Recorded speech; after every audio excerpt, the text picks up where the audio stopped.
Take two, a Saturday rubber match here in Louisburg, North Carolina, and another gorgeous day as we're set to bring you the 42nd game of Louisburg College Hurricanes 2025 regular season here on the historic Frazier Field. Louisburg College hosting Southwest Virginia Community College as we're set to bring you Game 3 live from behind the backstop on the Louisburg Sports Network via YouTube. Good afternoon once again, everyone, and welcome back to Hurricanes Baseball on the Louisburg Sports Network. With Caden Lasley, I'm Bill Martone.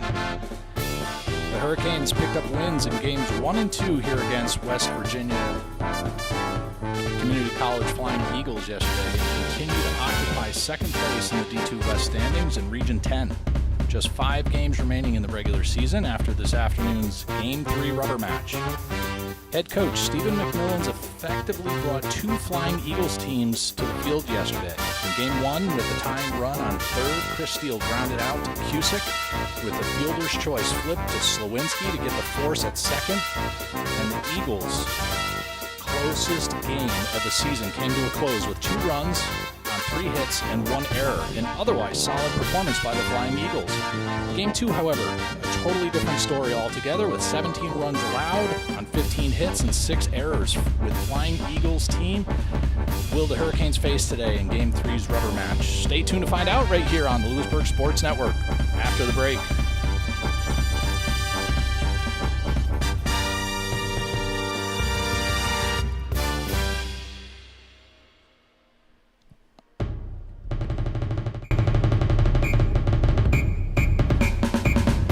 Louisburg College Hurricanes baseball on the Louisburg Sports Network, being brought to you in part by Murphy Farm Hay and Feed, 40 years of serving communities, families, and farms.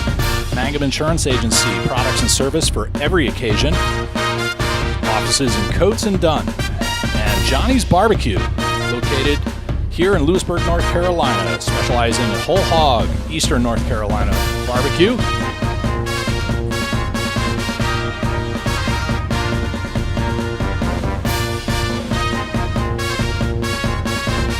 Starting lineup for the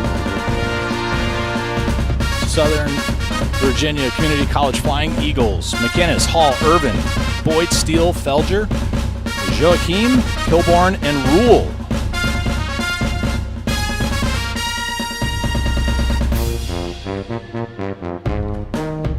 And that lineup's going to be facing off against this young man, Ben Blondino, with 2 starts and a 4.86 ERA and 30 strikeouts, 8 of those coming by the window shopper. The red-shirted sophomore, right-handed pitcher out of Liberty Christian Academy up in Forest, Virginia, has put up 33 1/3 innings of work so far this season.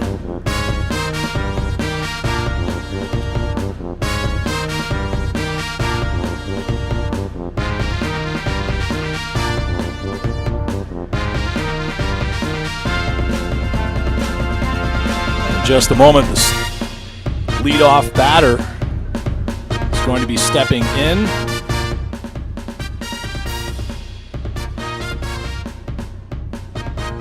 Kason McInnes steps in. Ben Blondino on the mound. And the first pitch, a fastball about chin high on McInnes. And we are underway. And 2 back-to-back fastballs by the red-shirted sophomore Blondino. Brings the count to 2-0. And down the middle he goes for the first strike of the game. Caden Lasley and myself, Bill Martone, bringing you Game 3 rubber match. Welcome back, Caden. How are we doing today, folks? We have an amazing Saturday at Frazier Field, a 1 o'clock game start, and your pitcher, Ben Blondino, on the mound appears to already be comfortable. He's in a 3-2 count right now, and he's going to make a great pitch and get this out.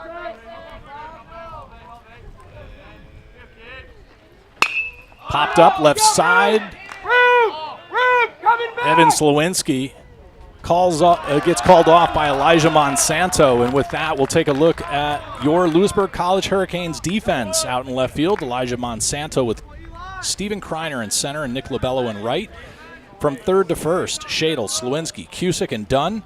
And catching for Ben Blondino is the Mo Money Modrak. Modrak. Mo Money Modrak.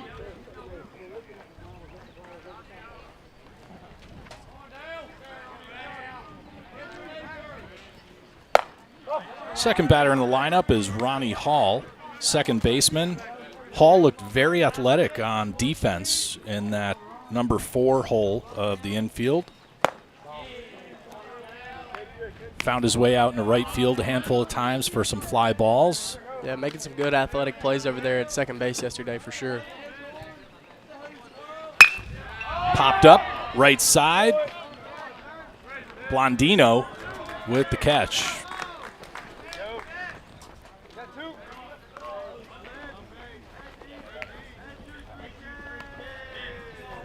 Blondino draws a fly ball into right field to get the second out of the inning, and so a fly ball to left, a fly ball to right. Stephen Kreiner is the only one left in the outfield to make a catch.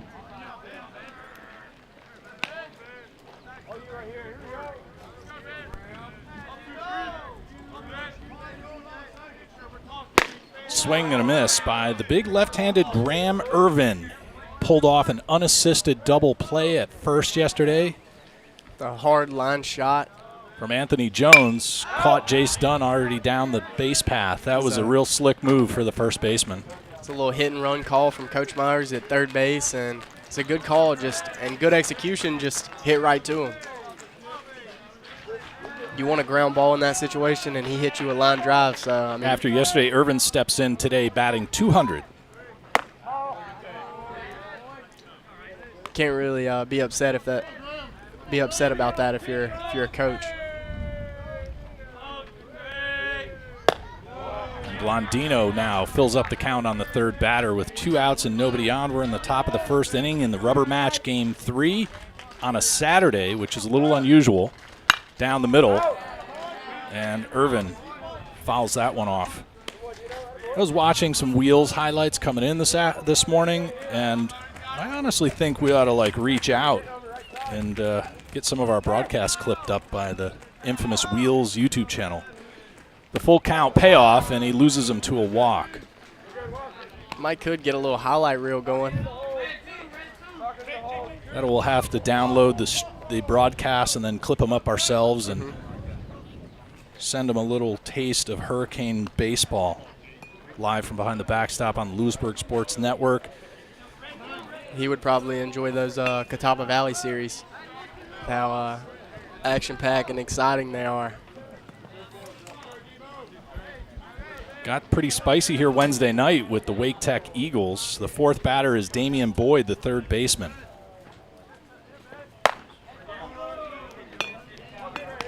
This appeared to be the best hitter in the lineup in this Flying Eagles batting order. 364 average for the third baseman. Had 4 hits yesterday in the doubleheader. And there is the third batter, Graham Irvin. He just walked.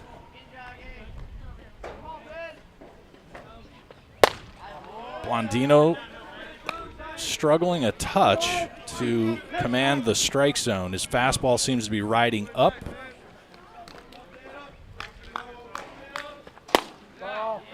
And that looked interestingly close. It's a good pitch from Blondino there. Home plate umpire doesn't like it, though. Says it's just a bit away. The crew chief and home plate umpire is Chris Denton, with Jamie Stallings out on the middle infield there to the left on your screen in black, otherwise referred to as blue. And now Chris Steele, the designated hitter. He comes in with 2 on and 2 out. And he swings and misses right through a fastball from Blondino. Steele batting .308.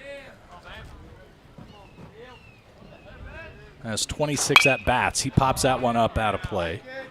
And the count 0-2 with 2 out and 2 on. We're in the top of the first inning on the Louisburg Sports Network via YouTube. And we already have about 25 patrons following along. Thank you to the Modrak family, Paul and Elise, for joining. Got the chance after Game 2 yesterday and everything was turned off and buttoned up to go out and have some of that awesome food that was on the grill here in the stadium. If you didn't get out, you missed some great grilling and cooking. Yeah, swing and a miss, and Blondino fans him. So Blondino and the Hurricanes head to the dugout, leaving 2 on after 2 walks and 2 flyouts.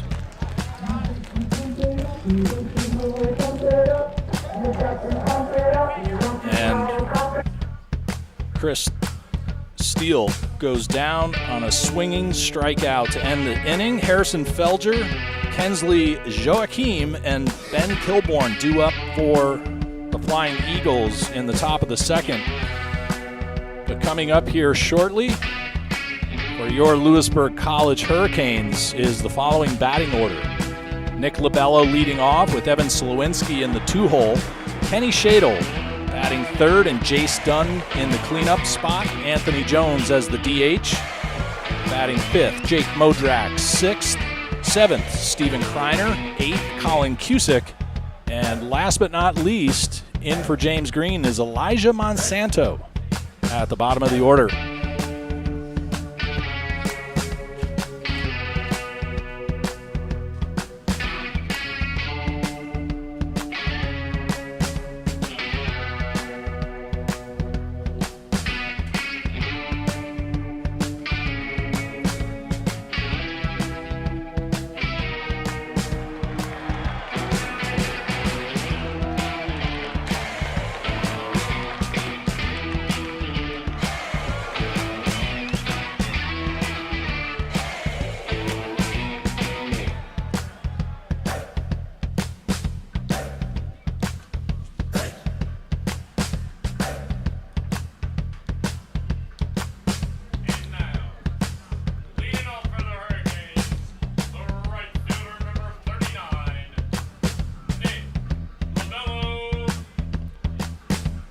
Nick Lobello stepping in for the first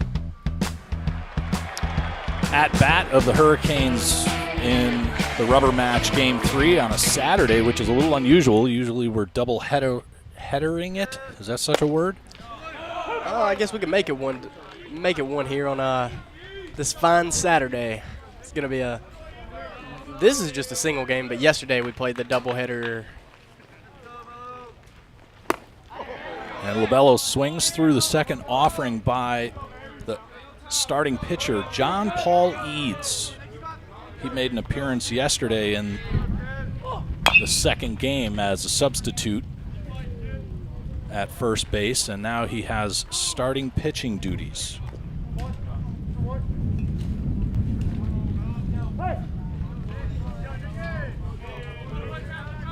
The 0-2.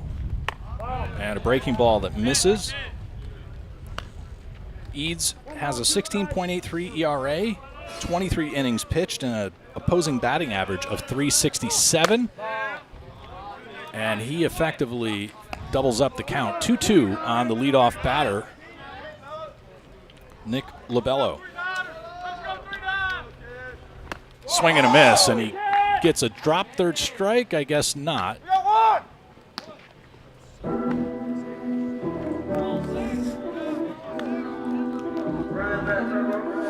Evan Slowinski back in action after a few games off.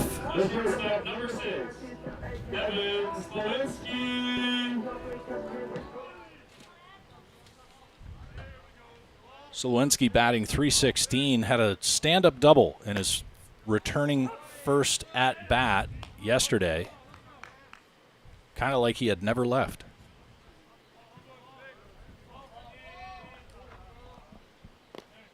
Eads' breaking ball drops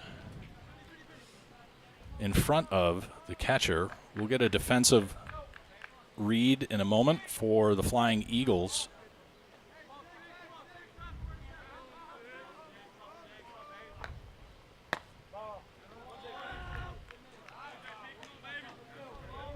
2 balls, 1 strike, 1 out. Nobody on. We're in the bottom of the first inning on a Saturday afternoon. And the breaking ball. Eads is putting a lot of that rotational spin on the ball. Could see that coming at the net here in the booth. Evan Slawinski in a hitter's count here. It's only 1 away. Down the middle. And the count is full on the shortstop.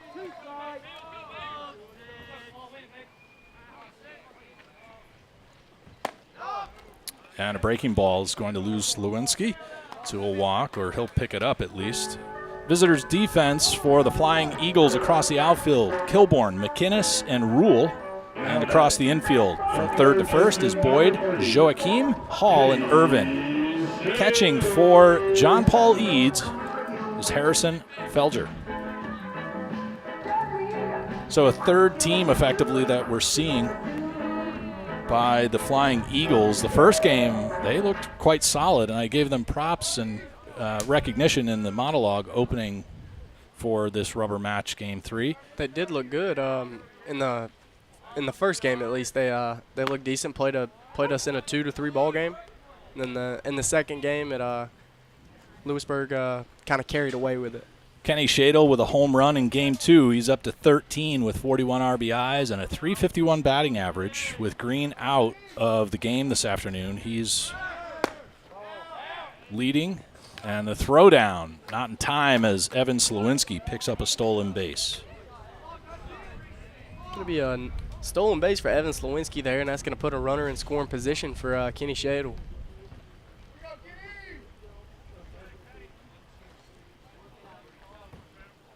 Slawinski's 16th stolen base on the year.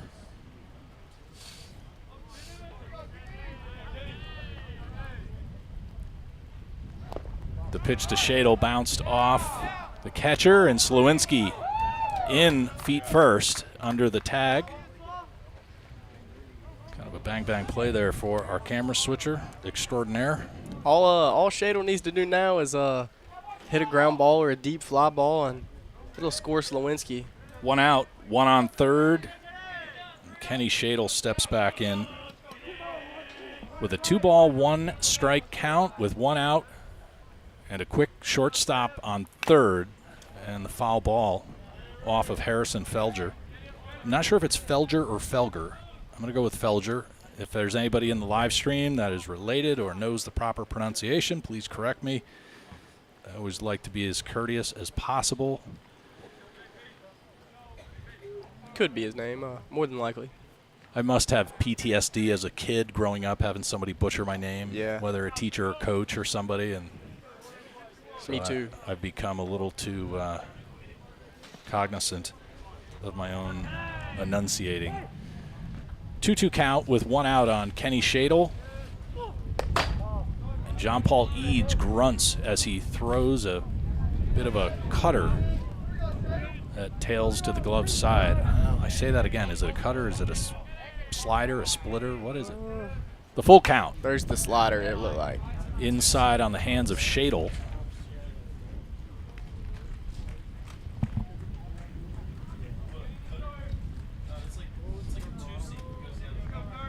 Goes glove side, so a cutter goes glove side. Or is it a slider? Well, yeah. I don't know. Full count now to Shadle with 1 out and a runner on third. John Paul Eads deals, and Shadle through the 5-hole to left field, and that gets bobbled by Ben Kilborn, and Shadle will coast in to second, and he rounds, and he's on a horse to third. A stand-up triple and an RBI for the third baseman, Kenny Shadle. Kind of looked like he was just trotting out there. Just kind of jogging around the bases. And 1 run on the board quickly here in the bottom of the first for your Louisburg College Hurricanes. First baseman number 32, Dunn with 5 dingers of his own and a .300 average. And he looks at a first pitch called strike from John Paul Eads. I like the name. kind of rolls off the tongue. It's a pretty good name. And then even if you're just going to give him the, the last name, it's kind of one syllable sounding Eads. Every word in the name is one syllable. Parents must have put a lot of good thought into that. Yeah. 1-1 count with one out and a runner on third again. Eads deals a breaking ball that Dunn swings over the top of. You have some headset problems?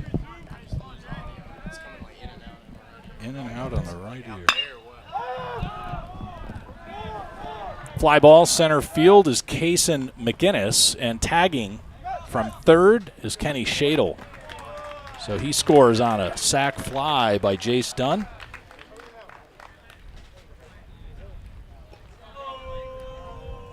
Two outs and two across the plate in the bottom of the first inning. And the fifth batter in the lineup for the Hurricanes, the designated hitter, Anthony Jones.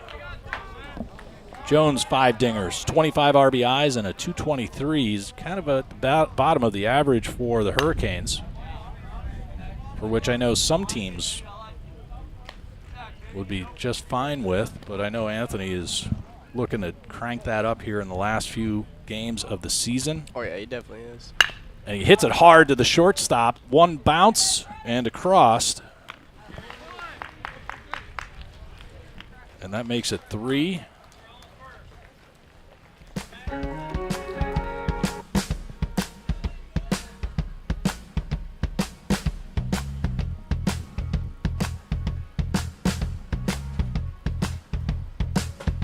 So Louisburg puts 2 on the board after 1 full inning of play,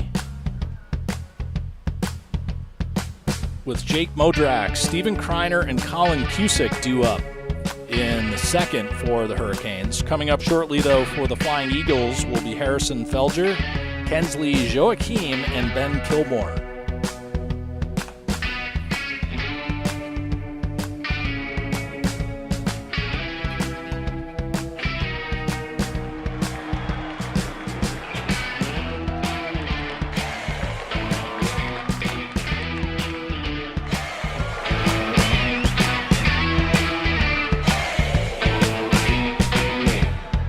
Weather forecast at Frazier Field at the far end of West College Street on the campus of Louisburg College here in Louisburg, North Carolina is basically gorgeous. A little bit of haze in the sky, but otherwise sunny and partly cloudy, mid-70s, comfortable levels of humidity and upwards of 15 miles an hour of wind, kind of keeps it cool and bearable. And if you are in the area, as I have every time we're on the broadcast, invite you to stop by here at the historic Frazier Field, and pick up some live junior college baseball, NJCAA Region 10 in the D2 West Conference. It is the Louisburg College Hurricanes facing off against the Southwest Virginia Community College Flying Eagles. And Ben Blondino with the first pitch to start the second inning. Another fastball that just kind of rides up a touch. I think if he brings that down, it's going to be dangerous for the Flying Eagles. 2 balls now to the leadoff batter, Harrison Felger, the catcher, in this afternoon's rubber match for the Flying Eagles. And the inside chin music. 3-0.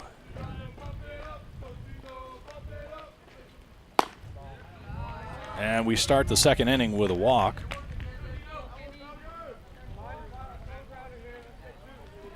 So Felger reaches first. Start off the inning with Kensley Joachim, the shortstop.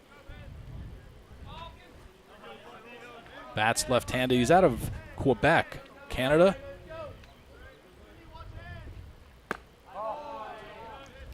not to get political, I wonder as a student from across the border, all this tariff nonsense going on, does that affect tuition? Does that affect, cost of living? What's that all like, I wonder? I have no clue. Being a It's Canadian a good question. living in the United States, and you got politics playing out. 2 balls, no strikes, no outs, a runner on first. That's the leadoff batter. And Joachim slices off the next offering. 2 balls, 1 strike. So I did a little bit of reworking on our camera switching hardware and programming. So now I think I might have it and give you time to focus on the camera following the action. Blondino now with a 31 count. Hopefully Blondino can come back here and get this batter out. Maybe a ground ball or a strikeout would be nice. Felger down on first. And he holds tight as Blondino finds the strike zone to fill up the count on the shortstop, Joachim. I have to keep saying that. Hopefully I have it right. And he pulls that one to the left side out to Blondino. Or I'm sorry, to the right side as a left-handed batter. Could be Joaquin. I think it's Joachim. It probably is. But when he pronounced it for me yesterday, I think he was not saying the M at the end. Okay. So Joachim with a single into right field, and that advances Felger down to second with Ben Kilborn, the left fielder for today.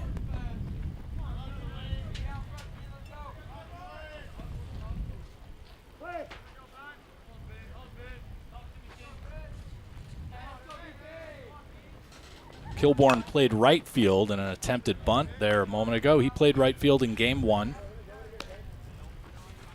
And from the batter's box, looks like Kilborn struck out twice and grounded out to Shadle at third. Just had to go through my Rolodex of memory and thoughts, come up with that. Thanks to the scorebook. Anthony Jones is in tight. Foul off 2 bunts back to back there. Put him in a 2-strike count so he can't bunt anymore. So Jones down, Jones, my goodness. Jace Dunn. He and Jones look a little alike They do. from a distance, about the same build. He was playing in tight with the attempted bunts from Ben Kilborn. An 0-2 count now, and Kilborn will likely resume swinging. With no outs and 2 on. About 30 folks watching along. Thanks for joining. There's that 15-mile-an-hour gust. And a swing and a miss. Great pitch from Blondino there to pick up an out without the runners moving bases. That's big right here to get the first out of the inning with runners on first and second. Right fielder John Rule, he came in as relief on the mound yesterday.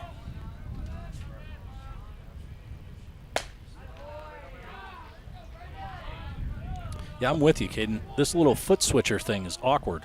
Yeah, a little bit.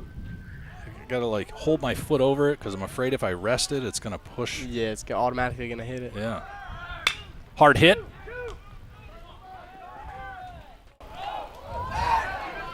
And the 6-4-3 double play. That puts an end to it for the Flying Eagles.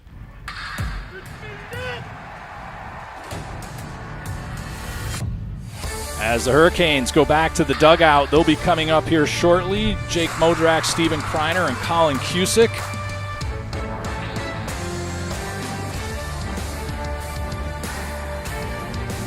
A walk, a hit, a strikeout, and a double play puts an end to it for the Flying Eagles. They'll go back to the top of their order in the top of the third.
Jake Modrak stepping in against John Paul Eads.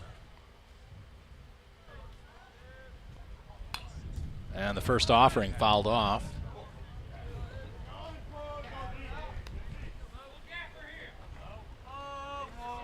Coach Blake Herring calling for a gapper out of the dugout. Hopefully we get one here. Maybe a left center field shot right here.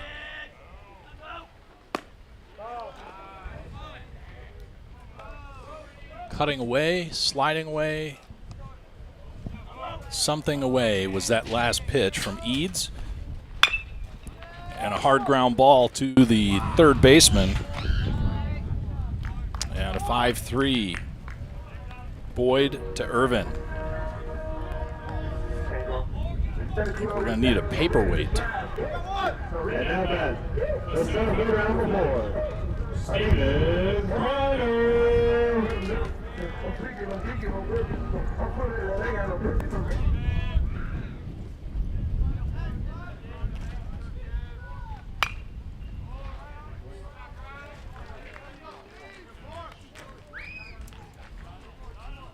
One out, nobody on, and Steven Kreiner, the center fielder, steps in for the first time today. Up to the plate, into the box. And Eads' breaking ball bounces off the dirt next to the feet of the center fielder.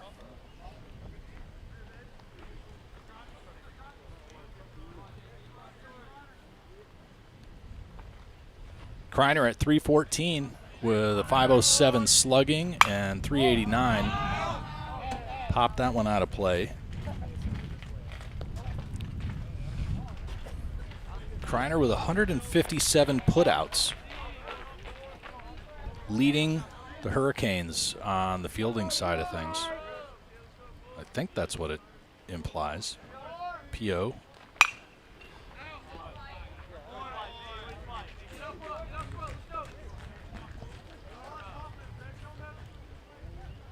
Surprisingly here, says he only has one stolen base. I don't know if I could believe that to be true. It's not. He has 13.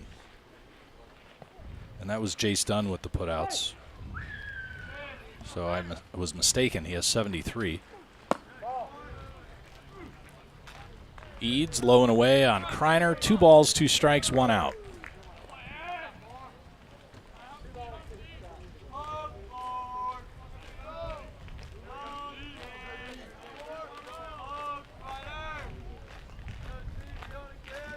The 2-2 popped up on the right side. Going back is Ronnie Hall, as mentioned earlier.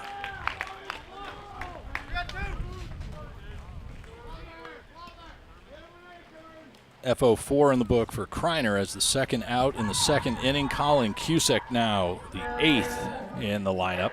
Now batting. The second baseman, number 1, Colin Cusick. Cusick batting .295 with a .369 on base and .411 slugging.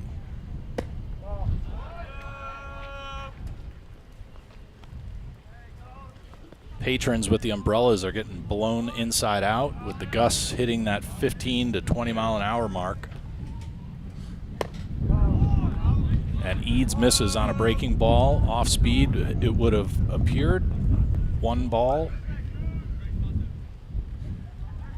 To Colin Cusick. 2 balls, no strikes. And just beyond the left shoulder as Cusick turns in. Cusick looked great on second yesterday. Had some great defensive plays, and he ended game 1 with a nice fielder's choice flip to Slowinski at second to strand the runner at third with 2 outs and sealed the deal for Casey Colbreth as he picked up his second complete game, and we see Colin Cusick draw a walk out of the starting pitcher. He's going to walk 4 straight with 2 outs.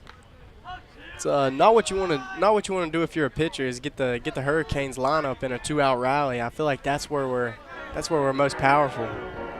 Now batting, Elijah Monsanto. Monsanto with only 3 games to his record so far with 16 at-bats. He's trying to break through that 200 mark for the batting average, and he fouls off the first offering from Eads. A little bit of early activity in the bullpen for the Flying Eagles down the left field line. Our bullpen cam not working today. Surprise, surprise. Because we don't have one. Down on first is Cusick. Oh, and we cut away from it. See, I'm no good at it either. I had the camera there. Eads went just as I was cutting away. All right, we'll camp here for a moment and see if we can get the pick off again. I don't think he's going to. Oh, he does. Look at that. All right. I know what I'm doing. All right. People at home Let's get that one. Yeah, well, I just left it there. Sometimes I'll just, out of habit, I'll just my foot will just go down. He goes, and the throw down mishandled by Ronnie Hall, and Cusick picks up a stolen base. Monsanto's going to step in with a 1-1 count here. Runner in scoring position. Maybe something up the middle right here for Monsanto.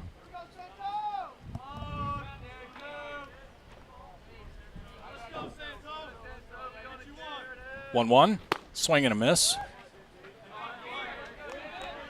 Bit of a breaking ball that tails away from Monsanto to the glove side of Eads.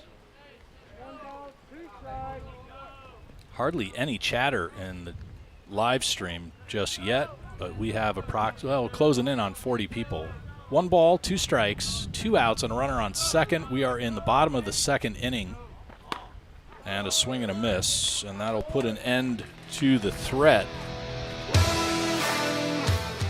As Monsanto goes down swinging as the third strike, and when the Hurricanes come back to the plate in the bottom of the third, it'll be Labello, Slawinski, and Shadle.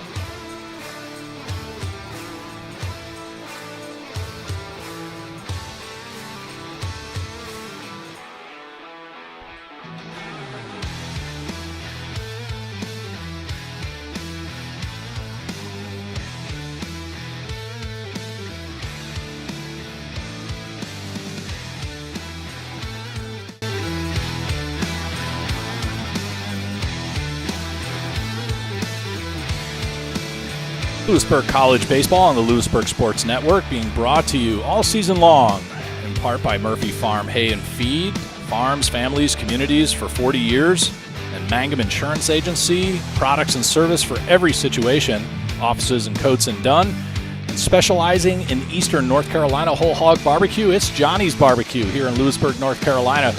Let them know you saw their ads here on the Louisburg Sports Network watching Hurricanes baseball. And we have Coach Herring coming out right away at the beginning of the top of the third to talk with Ben Blondino, the starter. The bench being sent down to the right field line for a quick warm-up. What does that mean exactly, Caden? And it looks like he's already going to relieve Ben Blondino. I don't know if that was maybe something he saw during the warm-ups or got communicated. Yeah, but Blondino communicated with him. I think something might be hurting in his arm maybe. Leighton Babb's going to come in relief here for your Hurricanes. So first reliever here in Game 3 for the Hurricanes, Leighton Babb. Babb comes in with a .964 ERA on 4 2/3 of an innings worked and has a .458 opposing batting average. Has 4 strikeouts to his record, given up 10 walks, 14 runs on 11 hits, having made 7 appearances.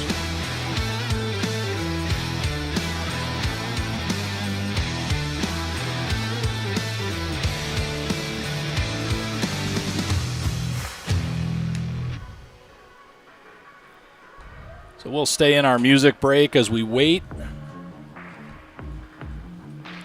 for Leighton Babb to finish his warm-ups.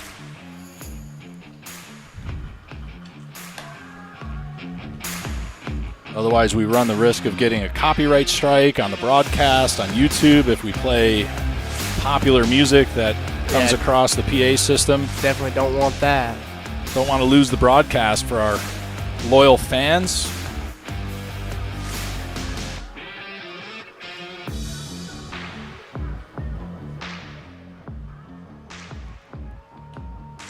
Shadle and Slowinski on the middle infield, throwing across behind Leighton Babb to Jace Dunn, just out of frame over on shallow infield. Doesn't even show up on our first base cam.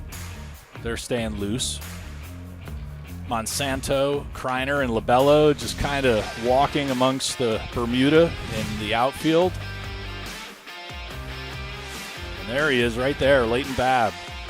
Going to see what he can get done with that red glove. Is it getting passed around, or do all these everybody guys? has one. Everybody's got one. I know Brendan Chamberlain has one. Tanner Robertson has one. Leighton Babb has one. And I don't know if I'm missing anybody, but and then Logan Metters has got his all green glove. Cary High School, the Imps, the Metters.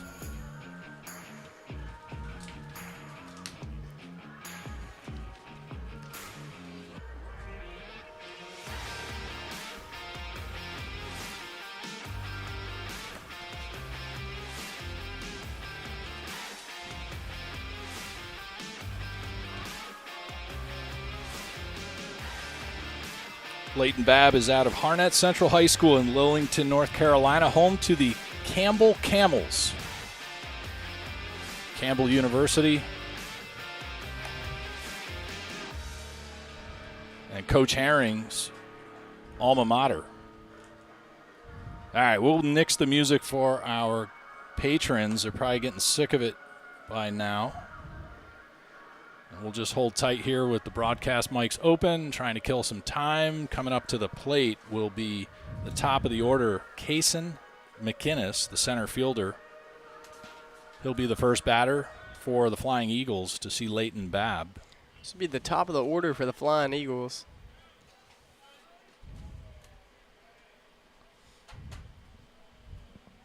And the first pitch from Babb, just over the top of the strike zone.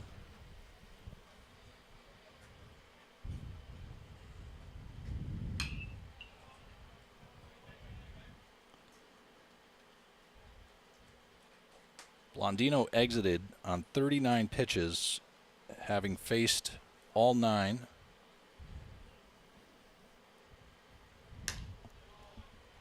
Pretty good pitch from Babb there. Going to miss just away. 2 balls, 1 strike. That coming from a foul ball.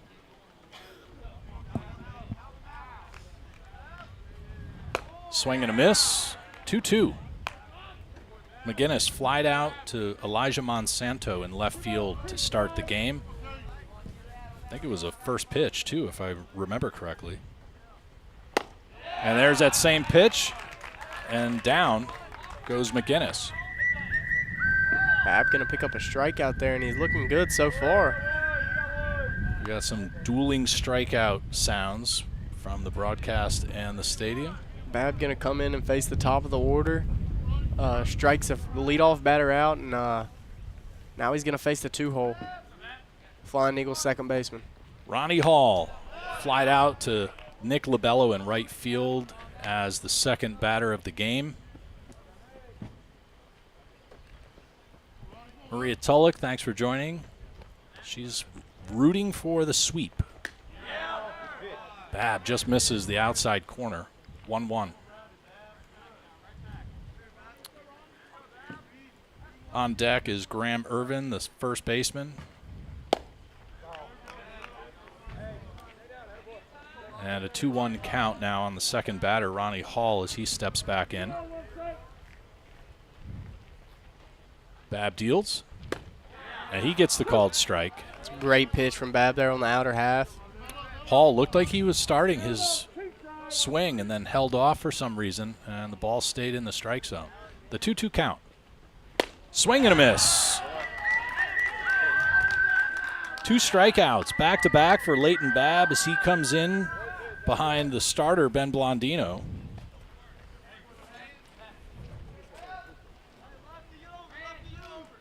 Two down for Babb in the top of the third.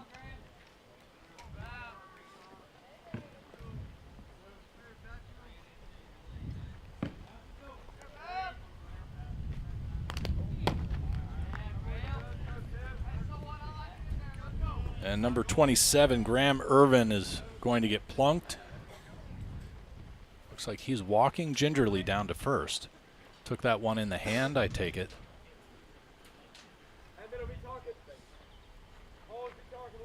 He's going to go into foul territory, and Joachim, who's the first base coach for the Flying Eagles, takes his gloves.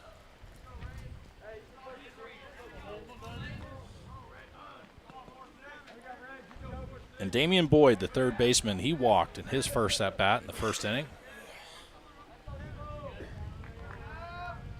Bab deals, and he gets that outside corner again. He's kind of living right there now. It's a great pitch. It's a great place to live. Hopefully he can throw 2 more just like it. Foul tip off of Colin Cusick. Boyd in game 2 yesterday singled and doubled. He went 2 for 2, but that really didn't help any. They got mercied a lot to a little. In game 1, he walked, doubled, lined out, and singled. And he looks at a breaking ball from Babb. You know, from a distance right here, as I look at Irvin on first and Boyd at the plate, they almost look like brothers. He goes, and a hit and run action on the infield. Slowinski takes the force, fielder's choice.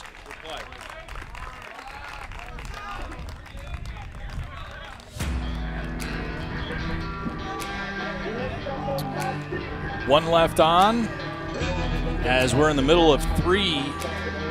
Boyd grounds out to Slowinski. And Leighton Babb picks up 2 strikeouts as he comes in behind Ben Blondino. When the Flying Eagles come back up, Chris Steele, Harrison Felger, and Kensley Joachim for the Flying Eagles. And here in a moment, your Louisburg College Hurricanes coming to the plate with the leadoff batter, Nick Labello, followed by Evan Slowinski and Kenny Shadle.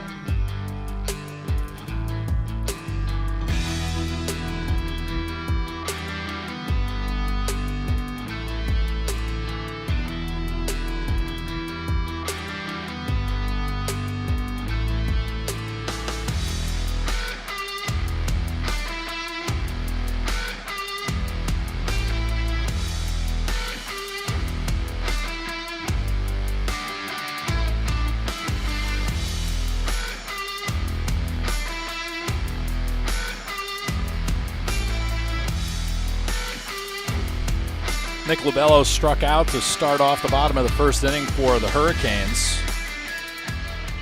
And John Paul Eads back on the bump, towing the slab for the Flying Eagles.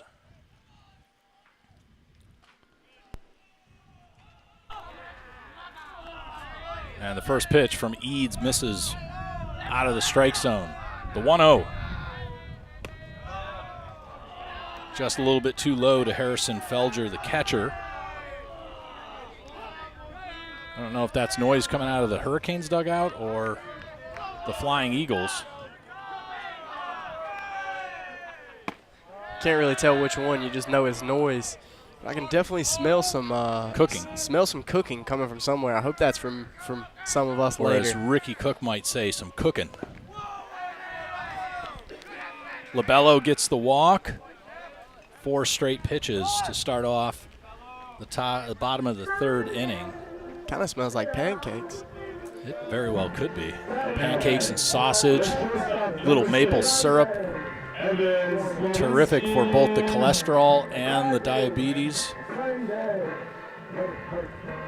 There's nothing wrong with that, right? No, nothing wrong with that. That's American. It is. Slowinski with the Carolina blue gloves. And the throw down. Not going to get him. Pretty good transfer, pretty good throw from the catcher. Just not going to get Bello in time. Pretty quick runner, about 6'4", 6'5" runner, I believe. He's that tall, huh? Yeah, I wish. He wishes too. I don't. We He'd both probably slow down Yeah, another second. He would slow down, but I'll take it. He yeah, hits I'll take homers. it. He He catches does. fly balls on the run. he's a 5-tool guy. Yeah, he is. He'd be drafted if he was. Throw from Felger out to Ronnie Hall. I think the catcher might have a case of the yips. It's the third or fourth time I've seen him do that tonight, or this afternoon. The 2-0 count now to Slewinski. A breaking ball that drops out too early. Eads going to have to start that off-speed breaking ball up a little. There goes Felger again to that far side of the mound. You ever seen Major League, the second one? I have, but it's been many decades. 3 balls, no strikes, no outs, a runner on second. Evan Slewinski at the plate. And he drops the bat. Kind of gets... It's a little low, but might have been in there for a strike. Evan Slewinski's going to see a 3-1 count. Definitely a hitter's count. If he sees something he likes, he's probably going to swing, but... You don't think Chris Denton was trolling him, do you? Not sure. Probably not. There's a clear walk now. Well, he waited till Slewinski bent over and dropped the bat, and then he's strike, so. He might have. I wonder, right? Lobello still at second. Slewinski now down at first. And coming up right now, Kenny Shadle with his 13th home run in Game 2 yesterday. That first pitch, and it was out of here. Bye-bye baseball. And he takes a first pitch called strike. Breaking ball. First baseman over there just ran towards second to get the ball if Felger threw it away back to Eads. That was kind of funny, but maybe he sees it being necessary with runners on. Breaking ball outside. A lot of horizontal travel right there from Eads. I think Felcher has a case of the yips. I don't know. I think it could be a decoy, to be honest. I think that might be a set play where Irvin at first runs across, picks it up, throws to third, and gets that batter. Very well could be. Right? I mean, like the hidden ball trick kind of stuff. Maybe that, like you do it like 8 times in a row so everybody goes like, what is going on here? And then so everybody takes off thinking it's an easy base stolen. Eads bounces that off the ground in front of Felger. Kind of just flicking his wrist, throwing it back to the pitcher. That one was pretty straight. 45 people in the broadcast. Thanks for joining us. Shadle's going to see a 2-1 here. The 2-1 under the hands. Oh, goodness. I don't know what to say. I think it's the yips. Head coach Stephen McMillan is not even phased. He's definitely seen this a time or two. He's in the dugout. He's been watching. I talked to him yesterday. He's a great guy, by the way. I said it yesterday. I'll say it again. And it looks like he just called somebody off the rail. The attempted throw to third goes out. Lobello is going to trot home. And Felger, I think, is not going to be in the game much longer, unfortunately. Probably a very frustrated young man trying his best. But Lobello gets a stolen base all the way around as Slewinski gets to second and Shadle steps back in and up to the plate with a full count.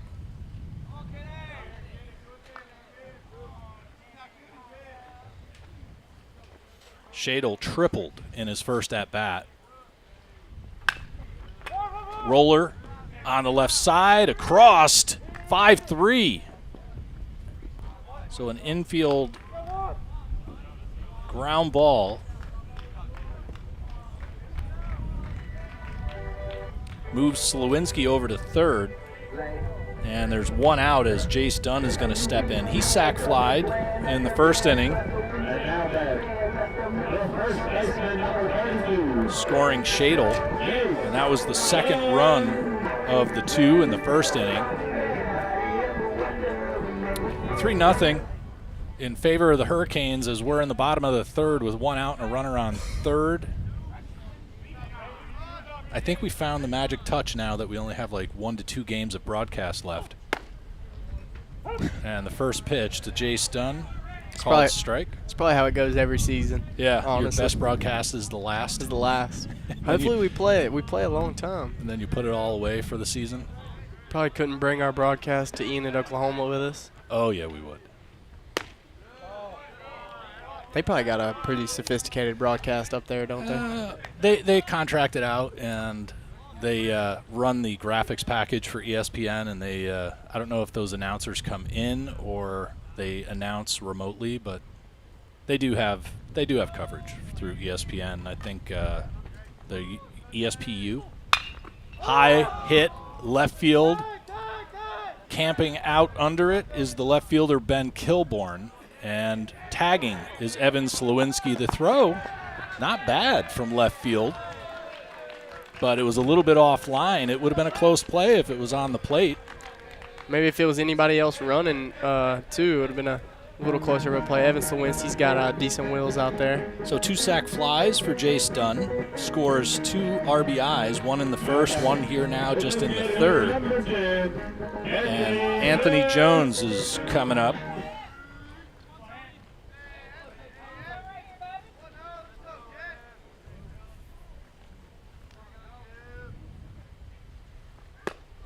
And Eads' first offering to Jones outside. Jones grounded out to the shortstop. Joaquim to end the first inning. Easter plans at all, Caden? I don't know as of right now. Probably just going to go home. Not really sure. I'm just going to go home because all the other guys are going home, but not really sure what I'm going to do. Hopefully get a good dinner somewhere. Somewhere. 3-0 count now to Anthony Jones, and he hits one on a rope into left field. One bounce onto the track, and the center fielder, McGinnis, picks it up as Anthony Jones with a double. Starting a second rally here in the third with bases cleared. And 2 outs, puts himself on second and sets it up for the catcher, Jake Modrak.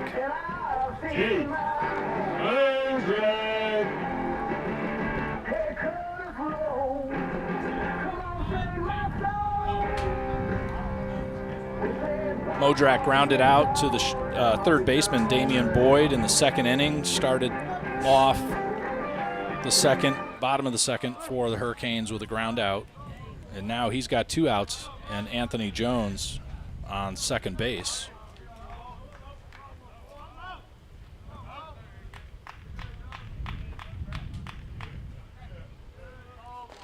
Eads slow to deliver. Looked like he was going to turn towards second. He held that kick up and he just kind of hesitated.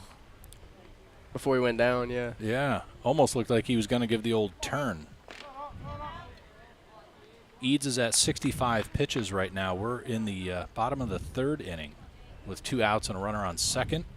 4-run game in favor of the Hurricanes as they've already won the series with 2 wins yesterday. Hard hit, left field. That drops in for a single, and Anthony Jones comes around. He's going to try to make it to home, but the throw gets him.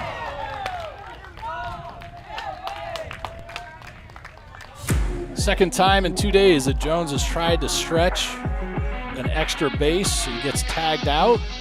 I like the effort, though. I do, too. You don't put runs on the board without trying. It's the truth.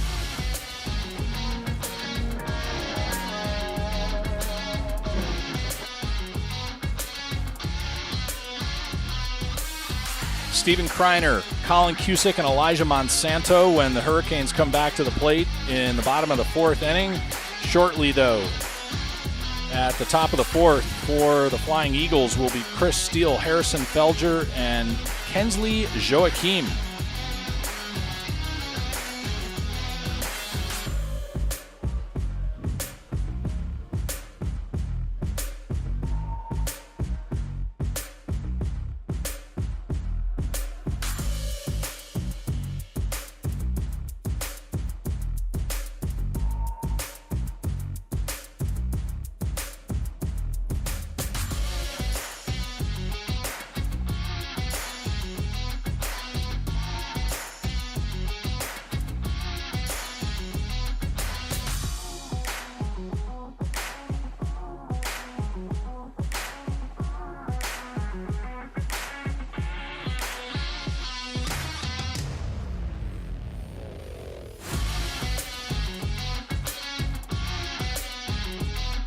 Leighton Babb coming back to the mound, toeing the slab as the first relieving pitcher behind Ben Blondino. He started off with 2 strikeouts. Then he plunked the batter, but ended up getting the fourth, Damian Boyd, to ground out into a 6-3 inning-ending out. And he looked pretty good.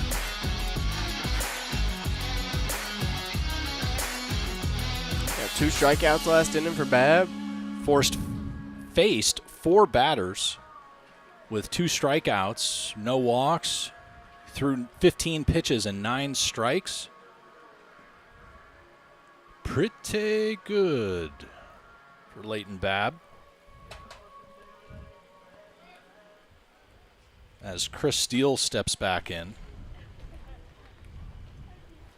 Second trip, the first one he struck out swinging. So we'll have to wait to see and hear the report from the clubhouse. Oh, and he got plunked in the foot. That couldn't have felt good.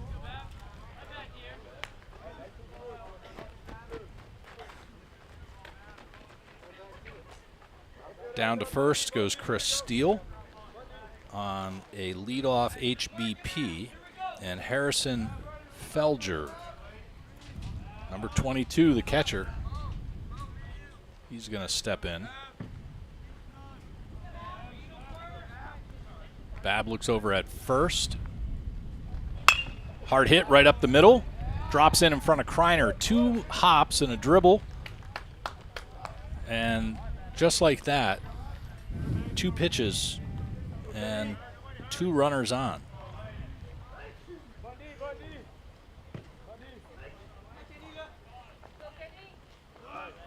Only the second clean hit for the Flying Eagles as the shortstop, Kensley Joachim, steps up to the plate for the second time.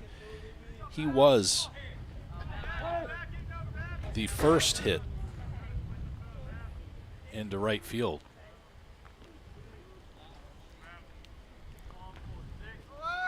And swing and a miss, throw down. And we didn't have a camera on it, darn it. Modrak with the quick transfer. He's been getting a lot of good putouts from behind the plate here as he's getting more and more reps with the absence of Tewa Costello. Like to think we'll see Tay back for the postseason after some games off, some rest. Hopefully we will, 100%. Either back in that DH spot or back behind the plate one. But Modrak's definitely holding his own, doing a great job. Been hitting it well and catching well. I mean, you're a catcher. Maybe that's one of those positions where you really need those kind of weekly reps just to 100%. Bake in, settle in. 100%. The 0-2 to Joachim. He swings on it, rolls it to Shadle. He guns it, but much too late. And back and forth we go from corner to corner. Shadle to Dunn, Dunn to Shadle, trying to get the runner. Kind of would have been just better to let him stand at second and hold on to the ball, or try to get him in a rundown at back to second. But 2020, right? Welcome back, Jacqueline Marlette and Trudy Lawrence. Appreciate your continued patronage on the live stream broadcasts across the Louisburg Sports Network via YouTube. I have no idea what that noise was, but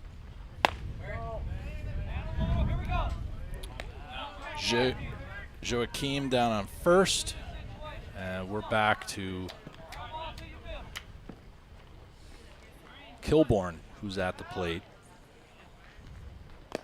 So Joachim is 2 for 2. The play at home is not going to be in time, even though Modrak flipped it to Babb, and a run scores.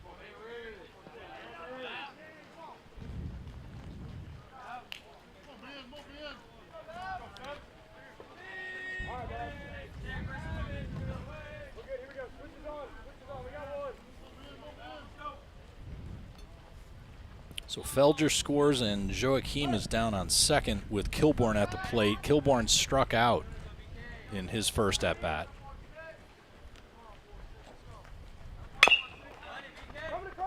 Grounder to Shadle across. And that's 2 now. Good fielder's choice. Good play from Shadle over there to run and kind of fielded the ground ball in front of the shortstop, kind of cut the shortstop off, and it's a good play from third baseman Kenny Shadle. Joachim was too far down the pace path, and Shadle had to receive it after Joachim passed through, so there really wasn't a fielder's choice there at third.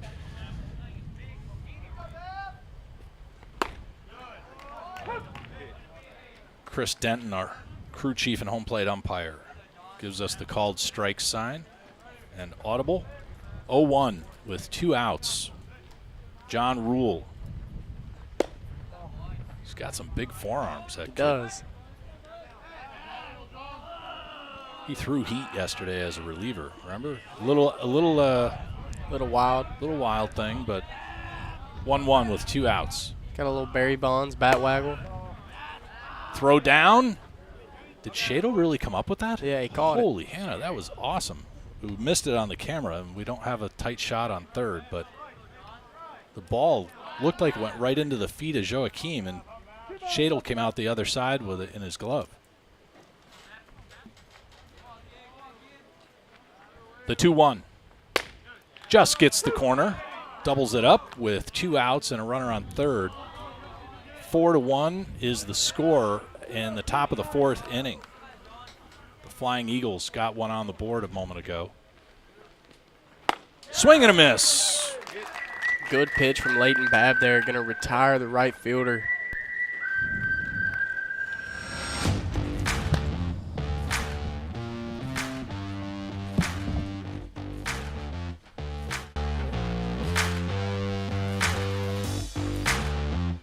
Louisburg College baseball on the Louisburg Sports Network. Being brought to you all season long by Murphy Farm Hay and Feed, by Mangum Insurance Agency, and by Johnny's Barbecue. Eastern North Carolina Whole Hog Barbecue.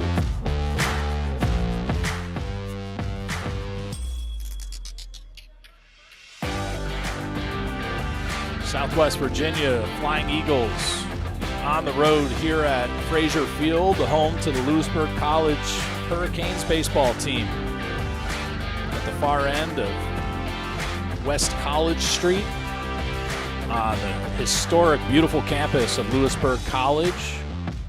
Surprisingly not in the town of Louisburg, North Carolina.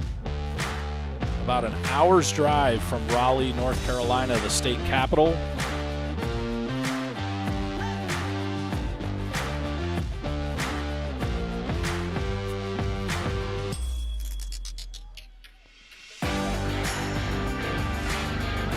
Seventh batter in the lineup is Steven Kreiner. He popped out to the second baseman in his first at-bat in the 2nd inning.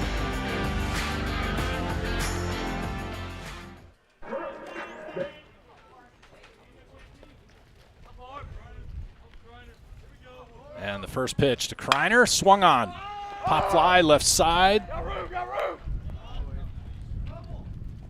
Kilborn backs up just along the foul line. And comes up with it. So a leadoff fly out on one pitch is going to make way for Colin Cusick. Cusick back in action this weekend after getting a day off in the midweek.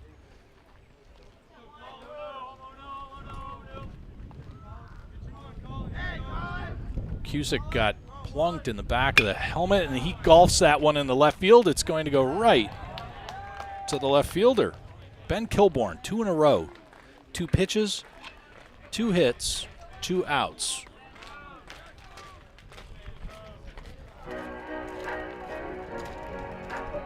And now bat. Elijah Monsanto now steps up, struck out in his first at bat to end the second inning.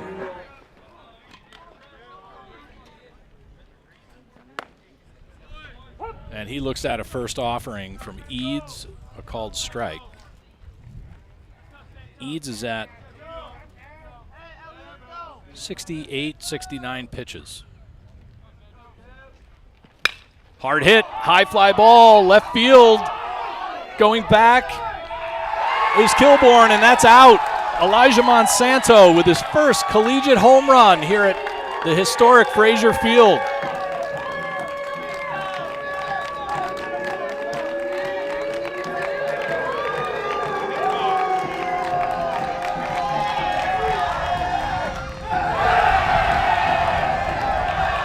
Elijah Monsanto getting bumped around as he goes back into the dugout for the Hurricanes, his first collegiate home run. Goosebumps on the forearm of Caden Lasley here in the booth. It is great when you get to witness those types of firsts for the players. Really special, and we got to be on the call.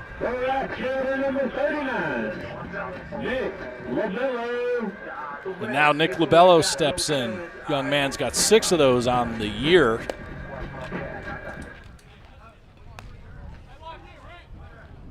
.49 people just saw Elijah Monsanto go yard for the first time in his college career. And Eads throws up a couple breaking balls to Nick Labello that bounce.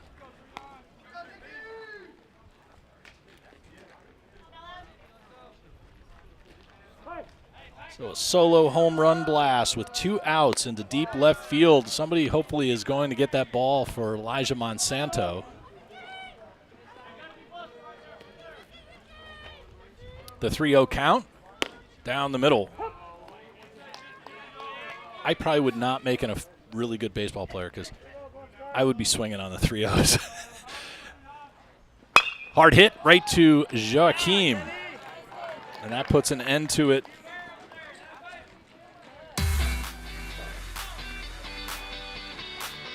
One run scores on a homer by Elijah Monsanto. Nobody left on.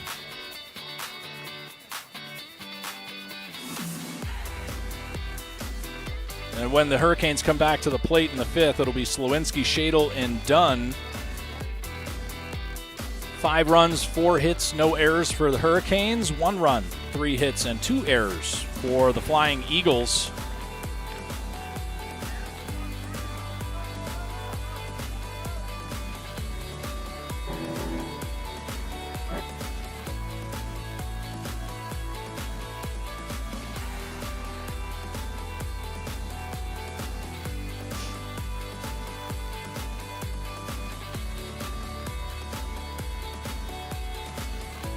Leighton Babb coming back to the mound, or is it not? I don't think that is, actually. My apologies.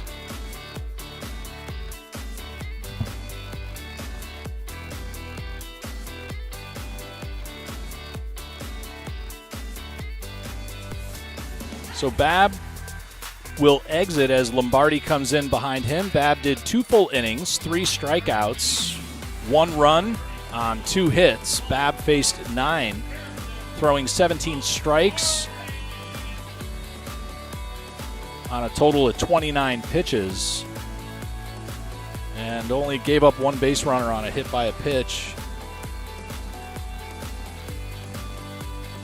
And now we're going to see Harrison Lombardi coming in. His mom and dad are here from Connecticut.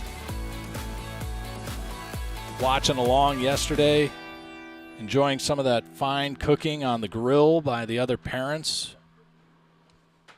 And Lombardi with a 7.29 ERA has pitched 21 innings. Solid with a 4.09 opposing batting average. Has made 12 appearances. Has picked up 1 win with 8 strikeouts, 6 walks. Has given up 23 runs on 36 hits. He's getting some glove slaps from his infield as Lombardi gets up to toe the slab.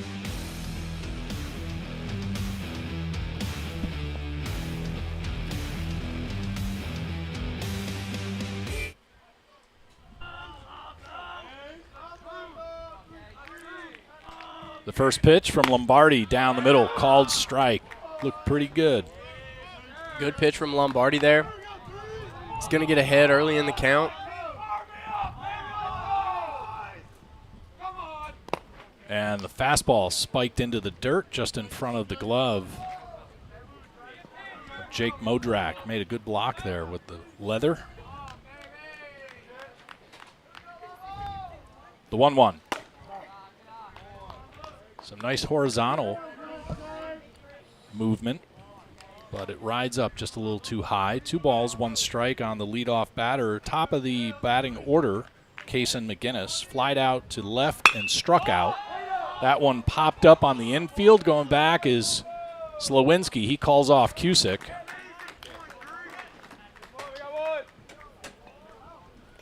And McGinnis makes it 1 away. Ronnie Hall, the second baseman, coming in for the 3rd time, flied out to Labello and right in the 1st and then struck out in the 3rd against Leighton Babb. And Lombardi has thrown all of 3 pitches. 4, take that back. That looked nice, but it was just a touch high. I like the velo. I like the horizontal movement. Maybe even a touch of vertical. The 1-0. There it is again. He gets it. Well done by the right-hander out of Connecticut. Caden, you know everybody's roster details. What school do you recall? I believe it's Berlin High School out of Berlin, Connecticut. I'm pretty sure. But you want to put money on it? I'll throw 10 on it. I'd put 10 on it. You would get your 10 back for sure, and 10 more. The red-shirted sophomore, 5'9", 175 pounds. I'm going to say he's put on a couple since then. Oh yeah, definitely been. He goes to the gym every night. Goes and gets some work in. Ronnie Hall steps back in with a 2-2 count, 1 out and nobody on. Harrison Lombardi kicks and deals. Down the middle, hard hit to Cusick. Over to first, 4-3.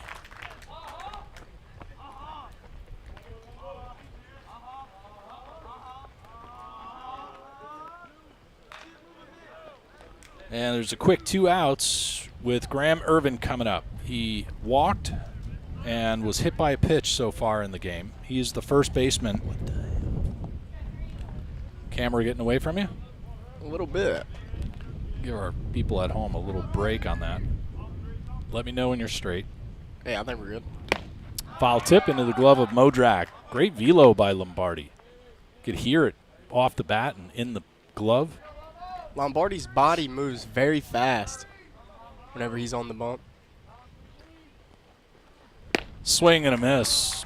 Way past the end of the barrel as Irvin steps away, kind of a little bit appearing to be disappointed with himself. 0-2 count with 2 outs. Almost gets him shopping. Hurricanes dugout, very supportive of Lombardi. Definitely expressing some confidence. The 1-2. just misses outside. Been a great chase pitch right there. Irvin has to definitely exercise some plate discipline. 2-2 with 2 out. Swing and a miss. And Lombardi comes off with a 1-2-3 inning, ends it with a strikeout.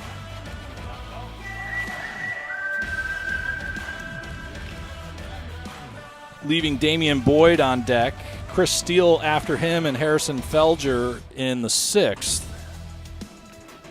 Unless the Hurricanes should break this open here with at least 6 runs in the bottom of the 5th. That would invoke a mercy rule finish. But for right now, they're going to keep going, and it will be Evan Slewinski, Kenny Shadle, and Jace Dunn for the Hurricanes.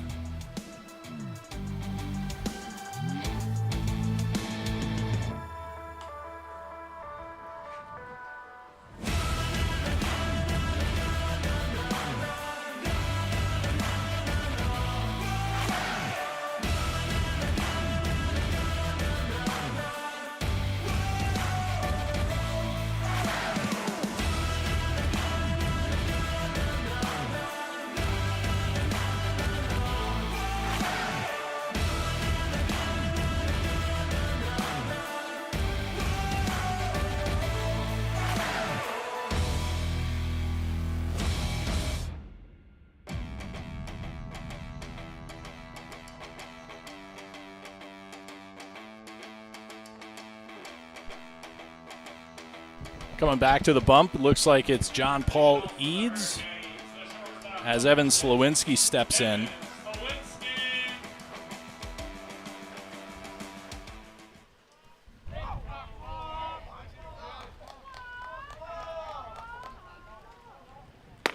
And the first pitch to Slewinski, a called strike.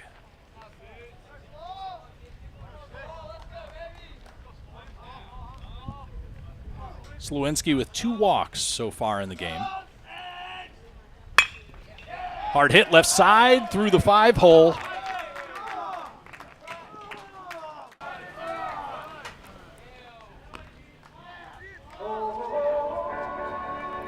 So 2 walks and a single now for the shortstop, Evan Slewinski. Coming up behind him is going to be the 3rd batter in the order, but 2nd of the inning, Kenny Shadle.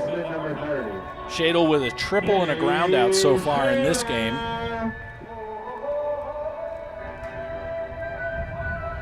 And he's looking at a possible RBI opportunity with Slewinski at first.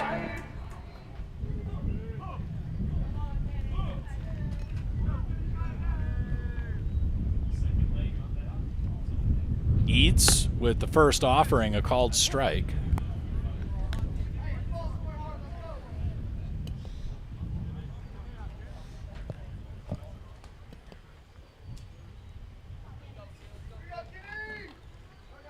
Slewinski at first. Eads looking over his left shoulder. From the stretch, and Slewinski goes. The throw down is not going to be good, and Slewinski comes up with another stolen base. Second baseman Ronnie Hall doing a great job of keeping that ball in front of him and not letting it go out to center field, which would have allowed another base for Evan Slewinski. Slewinski now closing in on 20 stolen bases.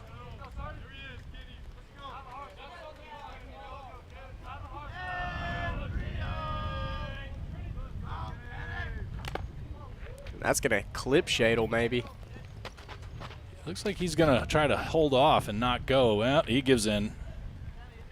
I think the umpire definitely might have said something to him, because I think Shadle would have stayed in there to hit either way. So Chris Denton, our crew chief and home plate umpire, is going to conference with Jamie Stallings down on the 3rd baseline, talking about whether or not Shadle got hit. Shadle, if I'm not mistaken, leads the team in hit by pitch with 10. And he really doesn't want to add to that anymore if he can help it. I've mentioned this before. Maybe somebody in the live stream can come up with it, but there's a a gentleman, I want to say it was the Detroit Tigers maybe. He got hit by a pitch. He refused because he wanted to hit 4 home runs in a game. Yeah. I don't remember. I don't I can see his face. I'll have to do some research. I can see his face. I can't remember who it was. But anyway, the 2-1 drops out of the strike zone. No. It's 2-2 now, whatever. Or at least there's 2-2 on the stadium board.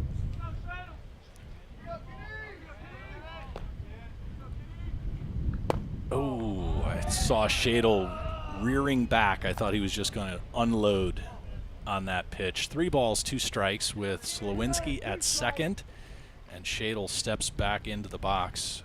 Shadle with a 3-2 here.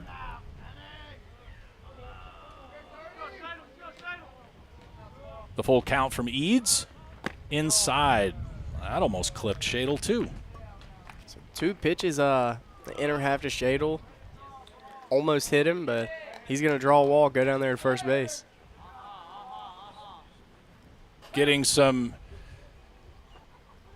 walk from the dugout by Coach Stephen McMillan of the Flying Eagles out of Southwest Virginia.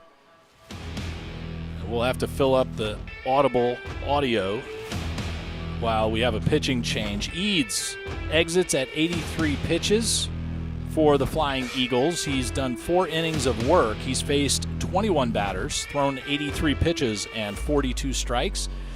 2 strikeouts, 5 walks, given up 5 runs on 5 hits. You know, if his own team was putting up numbers, you'd say, hey, he's eating up Not a bad job. a good 4 innings. But unfortunately, the Hurricanes have been holding off the Flying Eagles here in the rubber match game 3 on a Saturday just before Easter. Got a double header in on Good Friday yesterday. 2 wins for the Hurricanes as they're picking up the series and looking for the sweep here on Saturday afternoon in the historic grounds of Louisburg College in the hallowed grounds of Frazier Field at the far end of West College Street. I would be remiss, Caden, if I didn't acknowledge the president, Dr. Gary Brown's note to us in the live stream, and I have to share the production quality with the entire crew up here. Jackson Bottoms, Ricky Cook, Caden Lasley, and myself. Everybody deserves a bit of that gratitude from the college president, Dr. Gary Brown. Appreciate it, sir. Hopefully we could have you on here before the season is over at the last game of the season, a Wednesday afternoon against Wake Tech right here at home. Maybe come up and talk a little bit on the broadcast. Get him on the air, hear about his career and how he got into college administration and being a president of this fine college. A lot of history here in the baseball realm. So it's been a pleasure and an honor to contribute to it. That would definitely be cool. And we'd like to thank Gary Brown for joining and supporting us. We know he and his wife have been here for a number of home games, sitting down in the box seats, supporting the team. I'm sure they support all the teams, but it's a real honor to see when you have the school president coming out to your home games. I doubt it's like that at every college. Exactly, and that's exactly right. It's probably not like that at every single college, and he's making Louisburg stand out, setting a fine example, leading from the front. And we're going to come back to live action here now. Jace Dunn with a runner on first and second, no outs.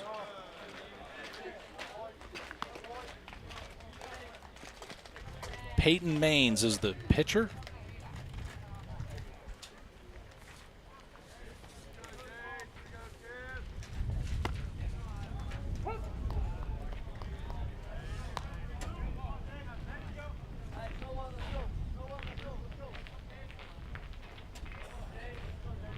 Well, I thought it was Peyton Maines. Yes, it is. 17.57 is the ERA. Swing and a miss on a breaking ball that just drops out, as the kids would say.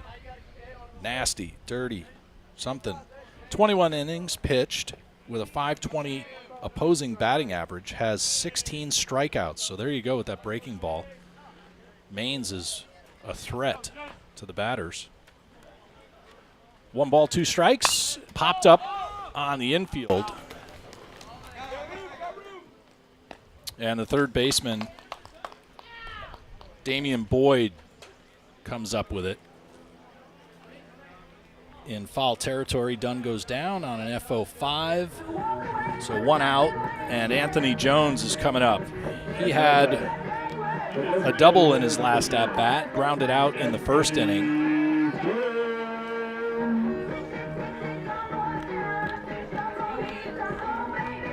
Ricky Cook on the mic here, doing the stadium announcing, keeping it fun and entertaining in-house.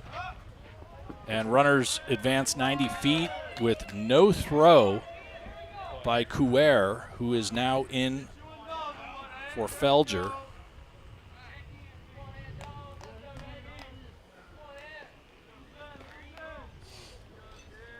Hard hit, right center field. That one might hit the fence.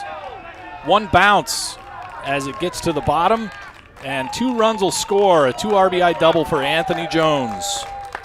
Out there on second, his second double back-to-back for the big DH. Slowinski and Shadle coast in as assistant coach Matt Tulloch retrieves the batting gloves from the Triton High School two-way player, football player, and baseball player in high school. Has come here to Louisburg College now the last 2 seasons.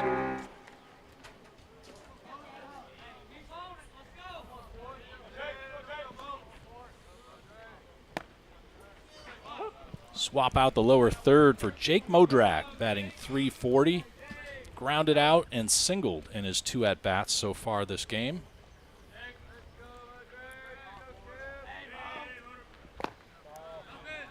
Another breaking ball from Maines, Peyton Maines.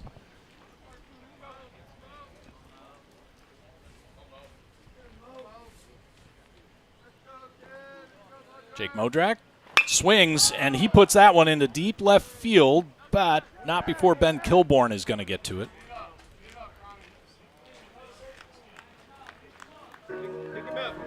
Peyton Maines is out of Kingsport, Tennessee. He's a 5'10" freshman, right-handed throwing and batting.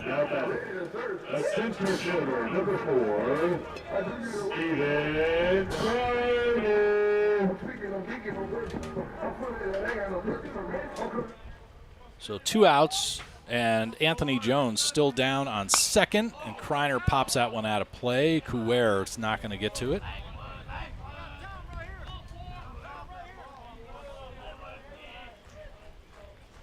Was just about to do something, and I've forgotten.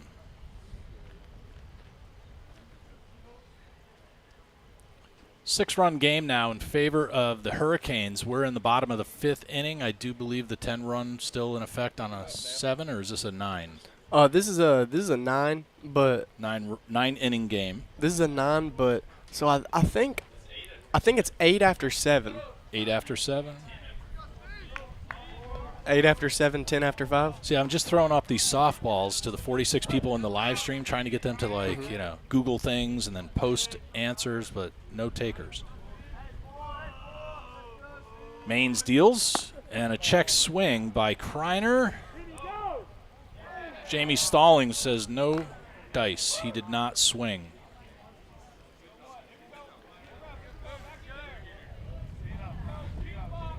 Kreiner with a pop out to the second baseman and a fly out to the left fielder, Kilborn. Hit on the infield. And that'll probably work for Kreiner. And Kreiner's going to reach. Boyd holds on to it, the third baseman. Well played by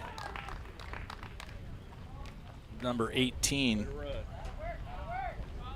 It's going to be tough to get Kreiner out whenever it's hit like that. If you don't get a hand on it within the first 2 seconds, you're probably not going to get Kreiner out over there. An infield base hit on a slow roller down the third baseline.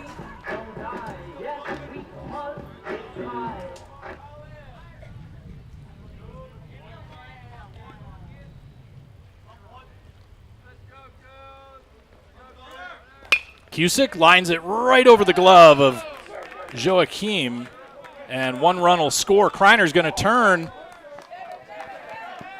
and 2 RBIs on a single to center field. What an exciting day for the Hurricanes in the rubber match on a Saturday before Easter. Colin Cusick picking up the 2 RBI single with 2 outs. Boy, he couldn't make it any more exciting. Bottom of the 5th inning, and your Louisburg Hurricanes with an 8-run lead. Elijah Monsanto, if you didn't see it, rewind the tape. Go back probably about 10 minutes, plus or minus, I don't know. He got into one. He did. The pickoff.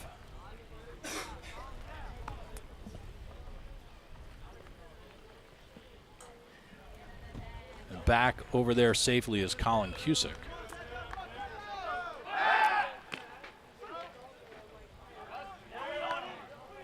It's called a one-man band, by the way. Yesterday, you were doing the camera and the foot pedal and this, that, and the other thing.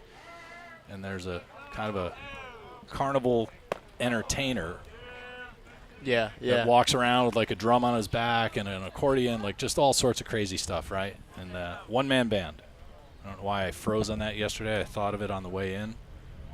2 balls, no strikes, 2 outs, and a runner on first.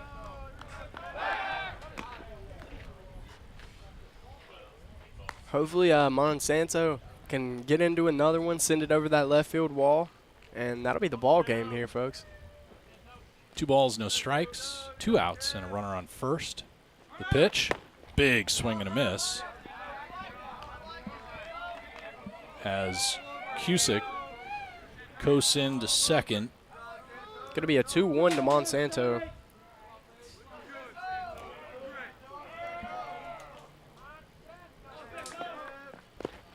Off the glove of Couer, and another 90 feet for Cusick. And now Cusick even that much closer to scoring the 10th run for the Hurricanes. The 3-1. Check swing. Well done by the left fielder, Monsanto. He works a walk out of Maines and makes it a 1st and 3rd with 2 outs as we go back to the top of the order with Nick Labello.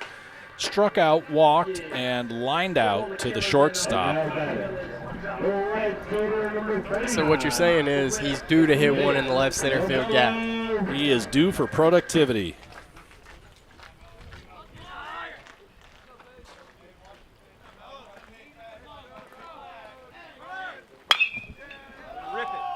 And he gets ahead of that one and puts it into the bullpen. It's absolutely smoked off the bat of Nick Labello. Just doesn't stay fair there.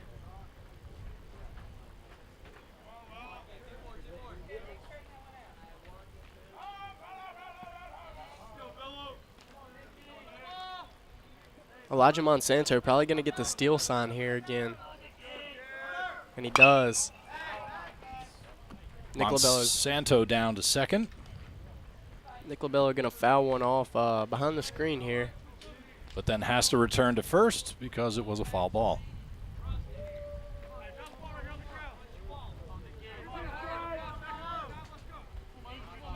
Nick Labello steps back in with an 0-2 count and 2 outs. Runner goes, popped up, center field. Going back is Kason McGinnis. Comes in and makes the catch. Darn.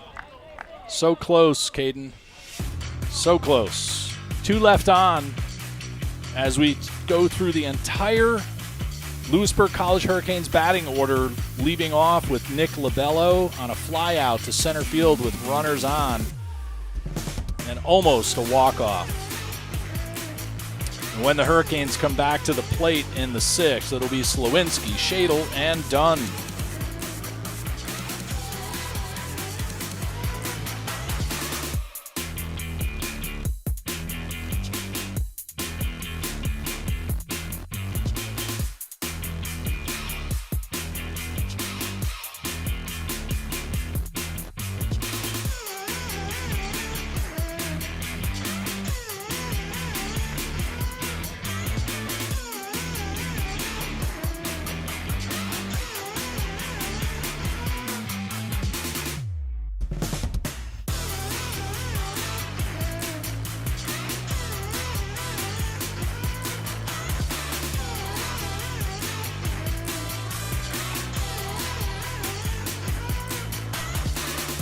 Harrison Lombardi back on the mound for the Hurricanes. He came in behind Leighton Babb, put up one solid inning, got a strikeout on 3 batters faced through 14 pitches, 8 of those strikes, giving up no walks, no hits, no runs.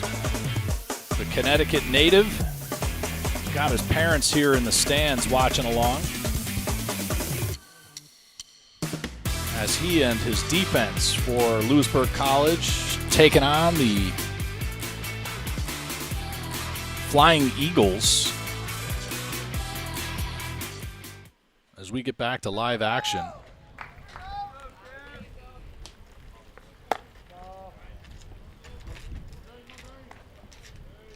All of a sudden, my headset got really loud. This will bring up the hottest hitter in the Flying Eagles lineup. Hard hit left side. That'll get past Shadle without any troubles. That one was not even in reach. So a line drive into left field. Monsanto picks it up from Damian Boyd. 5th hit on the series for Damian Boyd. Everything off his bat's pretty hard hit. Yeah, walk and a ground out in this game, but he has been quite productive. Boyd over at first now, and Lombardi comes set, deals, and a little bit high and away to Chris Steele. Steele is the designated hitter. He struck out in the first against Ben Blondino and then got hit by a pitch to start off the 4th by Leighton Babb. Hard hit up the middle. Colin Cusick flips it to Slowinski, barehands it, and almost gets a 4-6-3 double play. What? Probably got a bad grip on the toss from Colin Cusick there, and just I don't even care about the double play, but the barehanded grab and flip to Slowinski, like these two are Batman and Robin on the middle infield for the Hurricanes. They like are Robinson Cano and Derek Jeter. Yeah, they are just on the same bat channel, these two. It is really fun to watch them this season on the middle infield.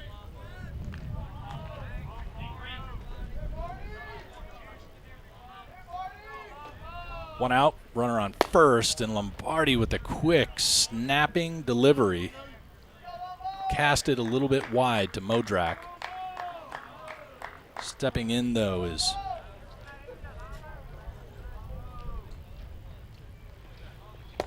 the next batter. Great pitch from Lombardi there. Gets the outside corner, going to even it at 1-1 with a runner on first and 1 away. Couer is the catcher now who came in for Felger, or Felger.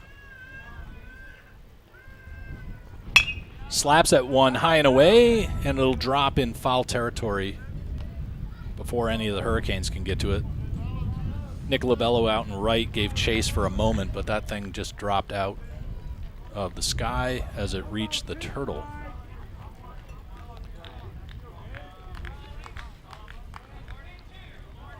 Runner over on first is Steele. Lombardi comes set and deals. Hard hit again on the opposite side. 2 in a row for Couer. Any recollection on Couer's production in Game 1? Honestly, have no clue. I think they've a different catcher has caught or has Struck started out every game. And then got out twice. So he went 0 for 3. So he was the Game 1 starter, and then I'm pretty sure they had a longer-headed kid was the Game 2 starter behind the plate, and then they had Felcher was the Game 3 starter today. So in Game 2 they had the what kid? he had long hair. I know he had long hair. I thought you said long head. No, long hair. I was going to say, I've never heard a description of someone as a long-headed kid. Sorry, I got to find things to entertain myself with in the broadcast from time to time. Nah, yeah. I'm trying to think of somebody that has a long My head. northern ears heard one thing. 2-2 count with a runner on first. Lombardi deals inside, pulls it. Kreiner and Monsanto. Monsanto covers a lot of ground out there. Nicely done by Elijah Monsanto. Couer out on an FO7 in almost center field territory. I kind of make the batter's eye out there, what I figure is center field material. So in that left post, or that tallest line post of the batter's eye, it's kind of lined up with the in your field of view right now, that stadium light. And Lombardi's going to get a reliever here. I believe it's going to be Anderson Lauer coming out of the pen. So we'll put up some music for you while we have a little break, as Anderson Lauer is about to come out and take the mound. Go grab a drink if you want, or enjoy the warm-up throws of Anderson Lauer.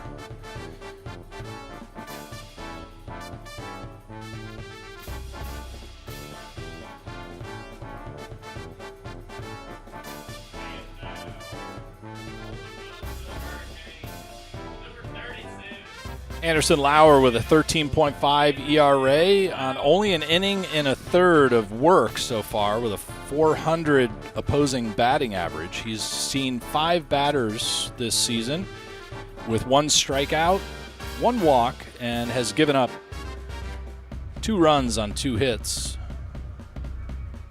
having made 4 appearances in the 2025 season.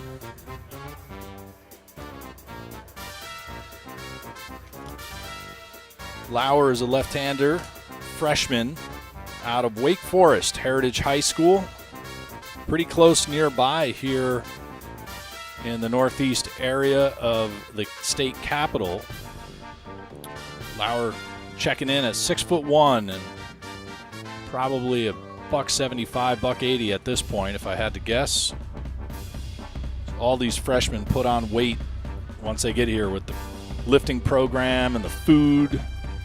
There's no way they're going to end the season at the same body weight with the training program that Coach Blake Herring puts them through. Yeah, I got a couple of freshmen that came in pretty solidly built. I don't know any, do you? That one, I know one. You're going to have to tell people who that is. They don't have a camera in here. I know one. We got Ricky Cook over here, and then his gym buddy, your son, actually, Simon Martone. Some gym bros. Yeah, some gym bros. Gym rats. Gym heads, whatever you want to call them. Lauer now warmed up, ready to rock and roll.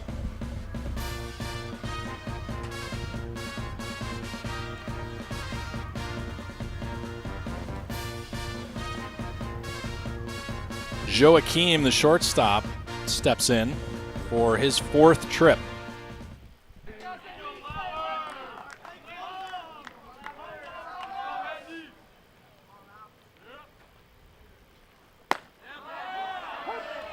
First pitch, fastball from Lauer. Down the middle, called strike on Kensley Joaquim. 2 singles to his name.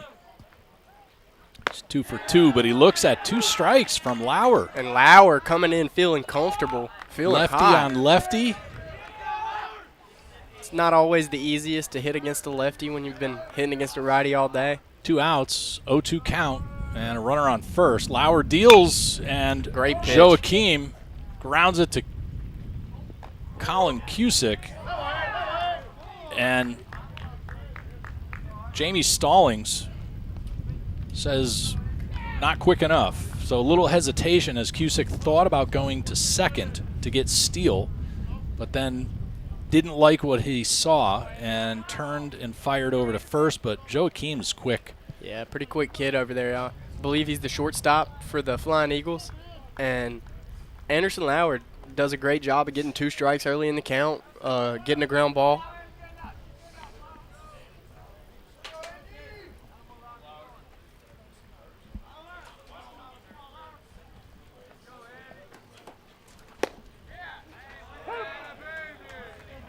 First pitch called strike.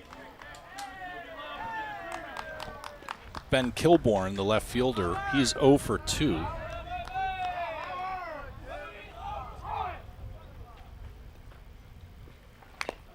And he fouls that one off. And Lauer coming in the game throwing strikes. I don't think he's thrown a ball yet.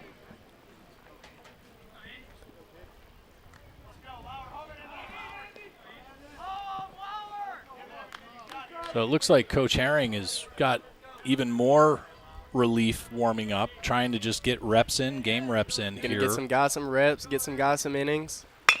Hit on the left side. Slowinski mishandles it. That'll be an E6 to load up the bases with 2 outs. And Lauer just doing an amazing job.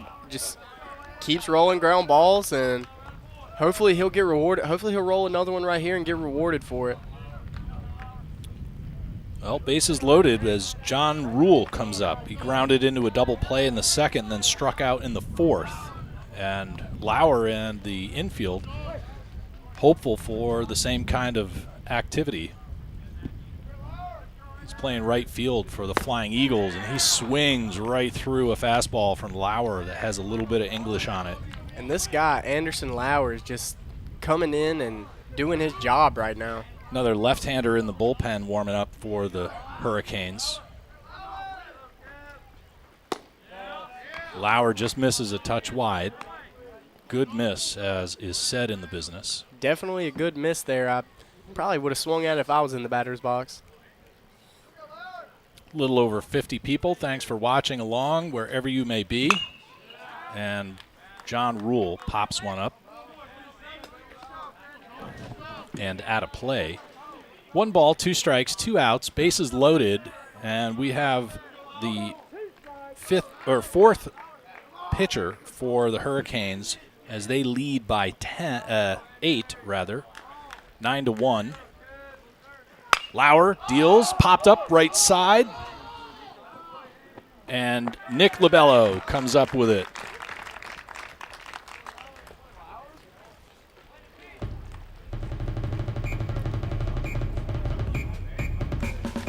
Anderson Lauer going to go back in the dugout and jerk his infield up real quick.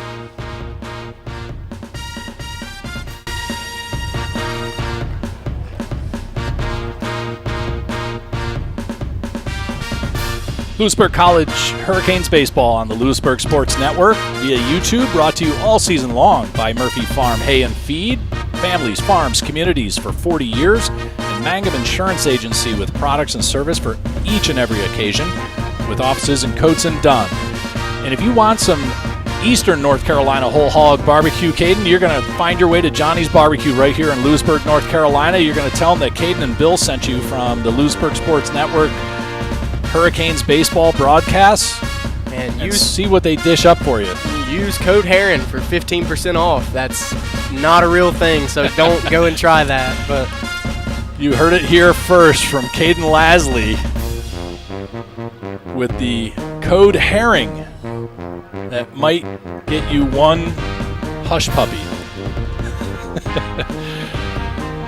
We appreciate everybody in the live stream this afternoon following along. You're watching NJCAA Region 10 Junior College Baseball as the Louisburg College Hurricanes face off and host the Southwest Virginia Community College Flying Eagles. This is the rubber match, a Game 3. If you didn't watch Game 2 and 1 yesterday, or 1 and 2, depending on how you like to read from left to right or right to left, go watch that. It's on our YouTube channel here from yesterday, and you can watch a nail-biter of Game 1 and then a blowout on Game 2. Starting off for the second time,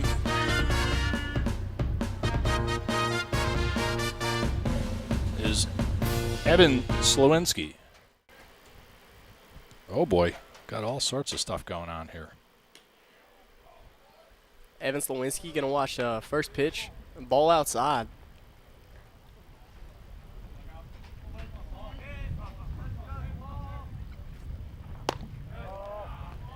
Another good take from Evan Slowinski. Great eye at the plate, as we've mentioned in the past broadcast. Peyton Main's still on the bump for the Flying Eagles. Evan Slowinski with some pretty sick cleats. He's wearing, he's got the Travis Scotts on with cleats on the bottom.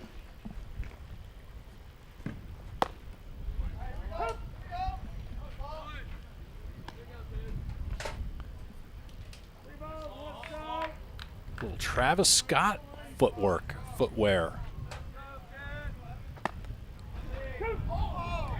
And Slaw's gonna watch a close one.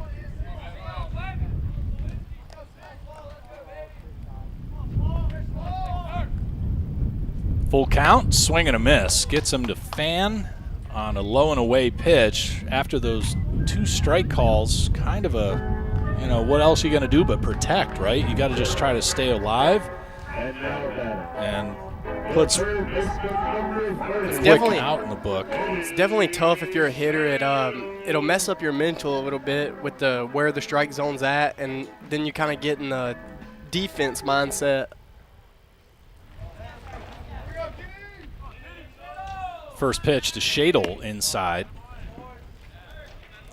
Hurricanes really just need, 2 runs to call it quits.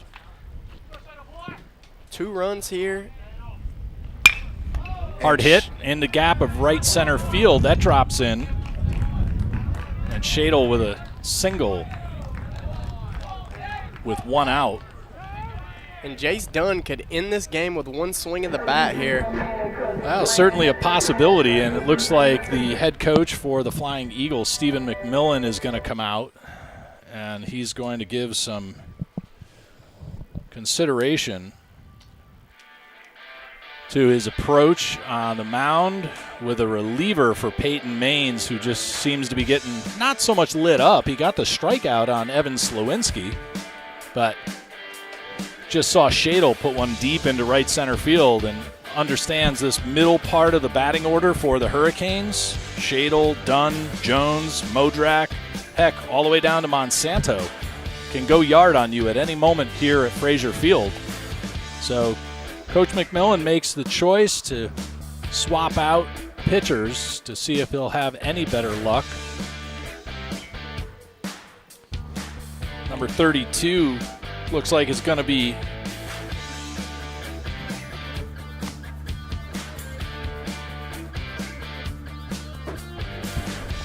Mansky. Keon Mansky, or Mansky. Keon Mansky is a freshman out of Alcoa, Tennessee. 5'11" freshman, right-handed throwing and batting if he were to get to the plate. Could be Keon, could be Kyan. Yeah, if his family's in this live stream, let us know the proper pronunciation. We'll be glad to correct it. But Keon Mansky has a 21.46 ERA on 13 innings of work, an opposing batting average of 600. He has faced 60 batters, has 17 strikeouts. I'm sorry, back that up. 17 walks with 8 strikeouts, has given up 46 runs on 36 hits. So from a walk perspective, he sounds like he gets guys on and then they get across the plate. So not sure what that approach is at this point for Coach McMillan, but it might be just simply, hey, I got guys too that need reps and we're down by 8. Might be throwing them in for a couple extra innings or 1 inning or however long it may be. But he could have put himself in. I seen him over earlier in the game coaching first base, so you never know. He could have just put himself in the game. Mansky now on the mound, and Jace Dunn is going to come up.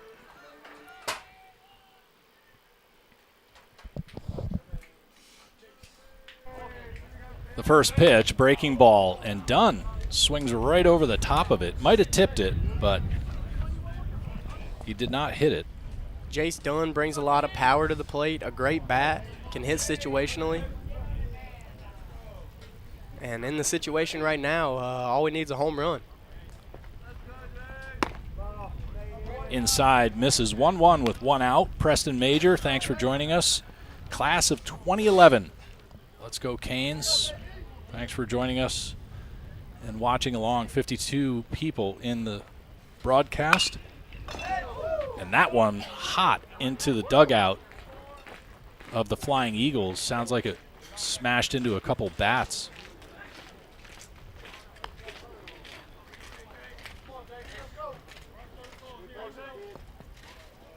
Bat boy for the Flying Eagles Finn McMillan. Hope he's got a helmet on. Over there in the dugout. The 1-2. Breaking ball inside, and Jace Dunn holds tight.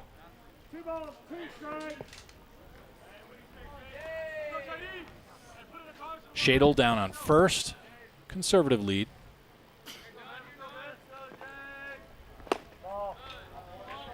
Jace Dunn had an amazing round of BP earlier. Seen him go 3 for 3 with 3 home runs in his last round.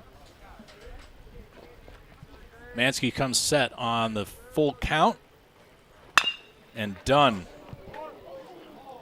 a little bit inside, but he still gets a barrel on it and forces the third base coach, assistant Bryce Myers, to pull off a little bit of that matrix move, bending over.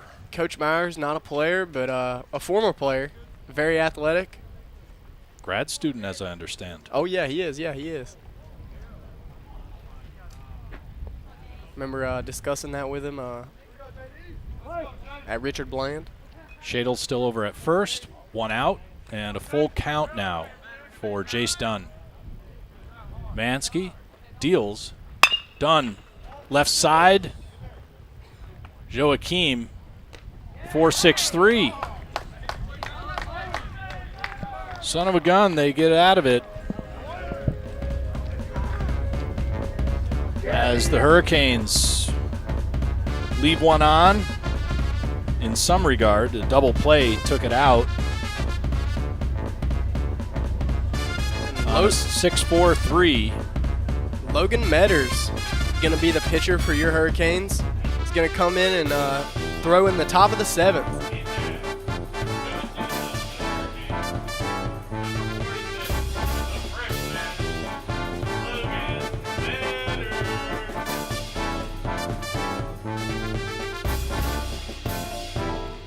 Metters with a 16.88 ERA has put in 2 2/3 of an inning of work so far this season with a 4.62 opposing batting average. He's faced 13 batters, has 3 strikeouts, 1 walk, and has given up 5 runs on 6 hits in the 3 appearances that he's made. Metters hails from Cary High School, home of the Imps, and rated the National High School Mascot of the Year a couple years ago. Tipping the scales at about 215, 220 at 6 foot even, right-handed freshman. Coach Herring getting the opportunity against the last place Flying Eagles after picking up 2 wins and with a sizable lead toward the back half of the game right now to put in a number of the arms out of the bullpen.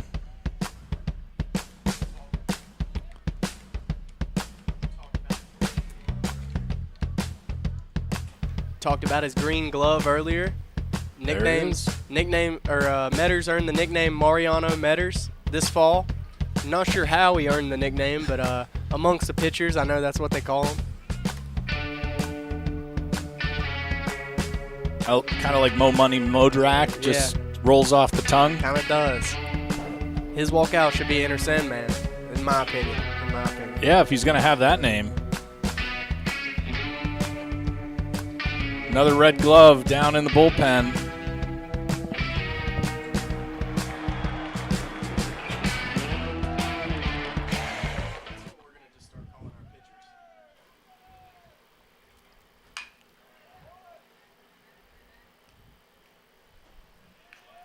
A good play from Slawinski over there. Has got to run into it and make a good, strong throw over there. A little bit of a bobble in the glove, but still got it out in time. And Metters picks up a quick first pitch out. It's going to bring up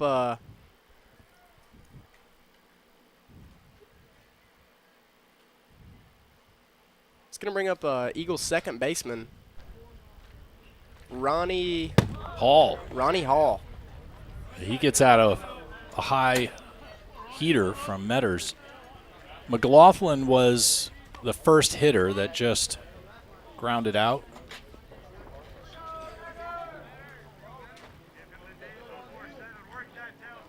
And Metters sporting the high pants, the long socks.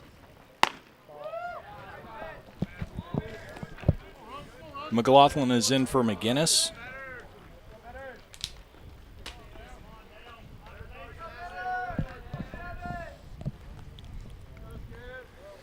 The 2-0 fouled off into the Tar River. Good 2-0 pitch from Metters there. Gets a strike over the plate and draws a swing. Still an 8-run game, 9-1, as we're in the top of the 7th of 9 innings. Looks like the Flying Eagles guys got the shirts pulled up, getting some sun on their upper arms. Trying to destroy the farmer's tan. It's a sin. That's right. Should wear that with honor. Metters now with a 3-1 count and 1 out. And the fastball on the outside is going to lose Hall to a walk. Graham Irvin, the first baseman. Metters going to pitch to his first lefty of the afternoon. Irvin looks like he's no stranger to the weight room. Reminds me of the catcher for Catawba Valley. Gage Weaver. Yeah. Just misses outside. Metters is trying to hunt the corners. Might be better just, middle away, middle inside, and let the defense do some work. Runner holds, and Cusick bobbles it. Hard hit from Graham Irvin on one bounce. Cusick looked like he was getting ready to transfer it for a 4.63. So a reach on E4, and Hall reaches second with 1 out. So as I say that, maybe I should eat my words. Now Damian Boyd, he singled in his last at-bat. 1 out, 2 on, and Metters plunks Boyd to fill him up.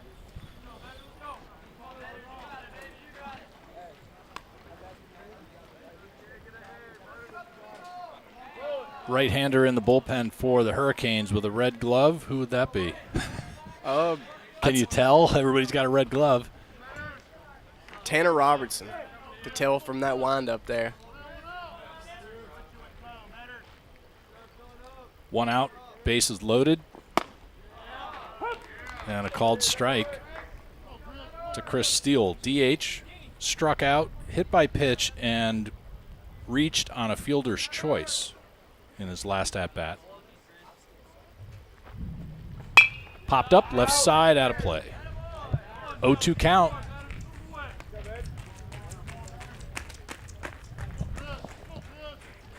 Metters way ahead now.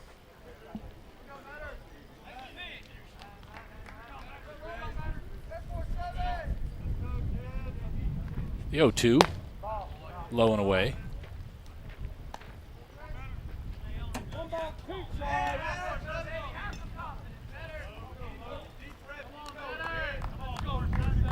Chris Steele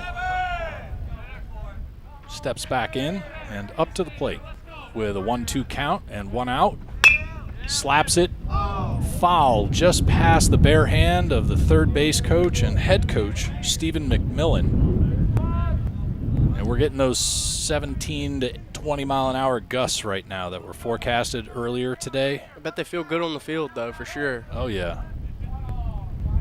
We're up here in the shade in the press box. 1-2 count. Logan Metters on the bump. 1 out and bases loaded.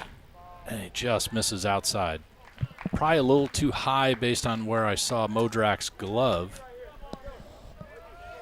Metters probably going to come straight at him here. trying to get Steele to chase on that last pitch. 2-2 count.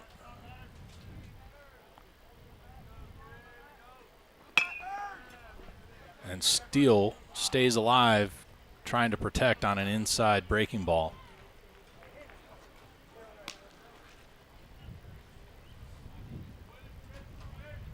Henry Good bringing out a couple extra baseballs for the crew chief and home plate umpire Chris Denton. Jamie Stallings on the infield just in front of Evan Slowinski, the shortstop.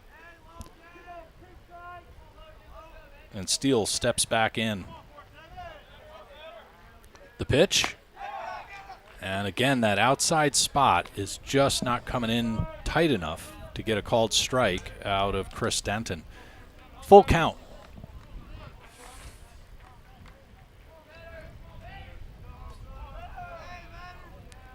Down the middle. Nope. Not good enough, and that'll walk in a run.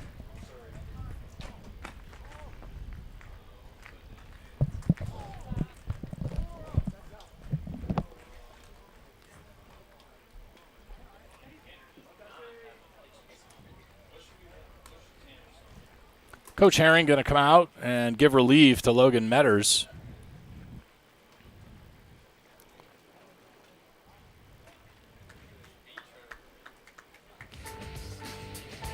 We'll fill up the void here as earlier reports were Tanner Robertson, who will come in behind Metters. Robertson, a freshman out of Zebulon East Wake Academy, 6'1", 205, a 10.8 ERA on 3 1/3 innings worked, a .231 opposing batting average, not too bad, with 4 strikeouts. He's given up 3 walks, 4 runs on 3 hits, and has made a total of 3 appearances so far this season.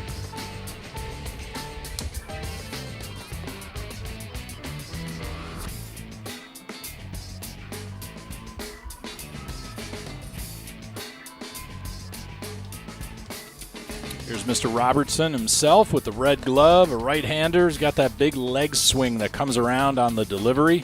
It's kind of what Caden was talking about earlier. You can see him down in the bullpen. You kind of know it's him.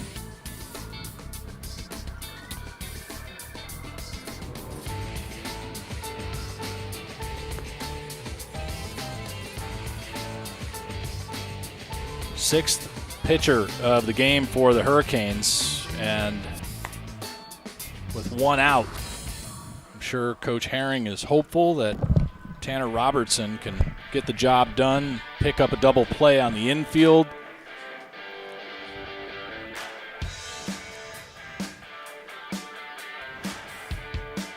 Couer, the catcher, is coming up.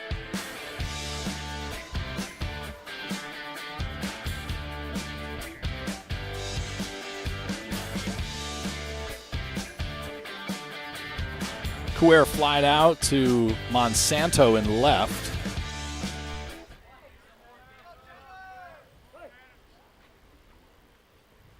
And he lines that one foul down the left field line. Couer seems to have that, like he sits back on that back hip and just turns and pulls. And hopefully if he hits it again, it goes straight into the glove of somebody for the Hurricanes. Pass ball, but Irvin is going to retreat to third. I'm telling you, from this vantage point, and you can't see it unless you're maybe on a 100-inch screen TV at home, but third and second occupied by Irvin and Boyd. They look like twins out there. Popped up, out of play. 1 ball, 2 strikes, 1 out. 7-run lead, but bases loaded for the Flying Eagles. That's kind of tough. 2 teams in the same conference, right? You got the Wake Tech Eagles and then the Flying Eagles. The 1-2. Robertson bounces that one off the ground in front of Modrak. He blocks it and keeps it in front, and everybody stays put.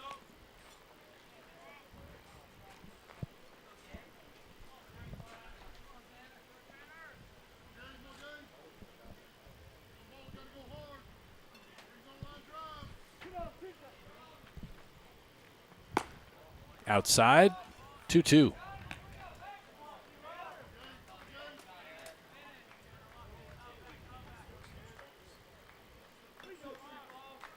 Take that back. Outside now, it's a full count.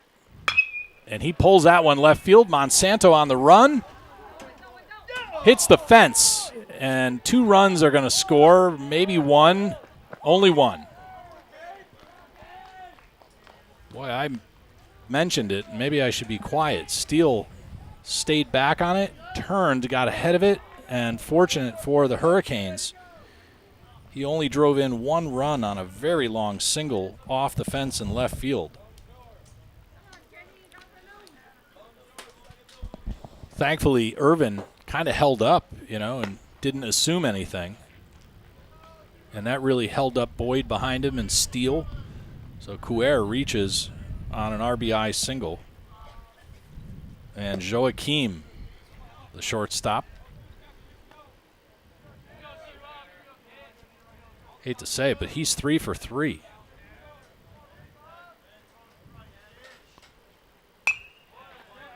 As he slices off the 3rd pitch. 2 balls, 1 strike, 1 out. Base is still loaded.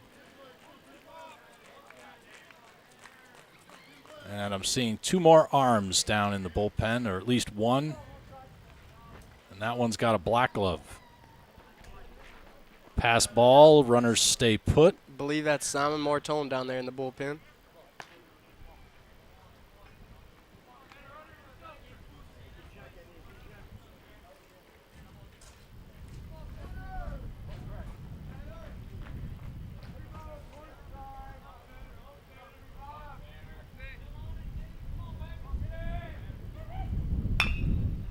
Joachim fouls off that one on the first base side.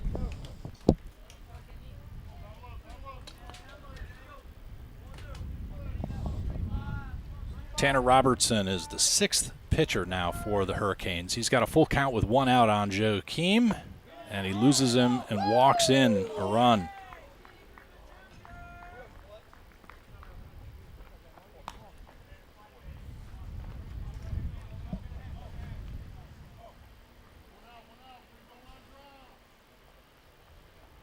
Modrak going to go out and talk with Robertson before pitching to Kilborn. Kilborn, the left fielder this afternoon, struck out, grounded into a fielder's choice, and then reached on an error.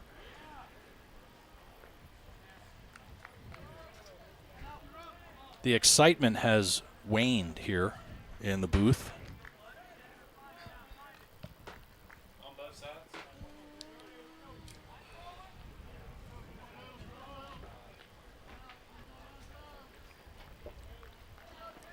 As we're in the top of the 7th inning out of 9, it's becoming a bit of a marathon.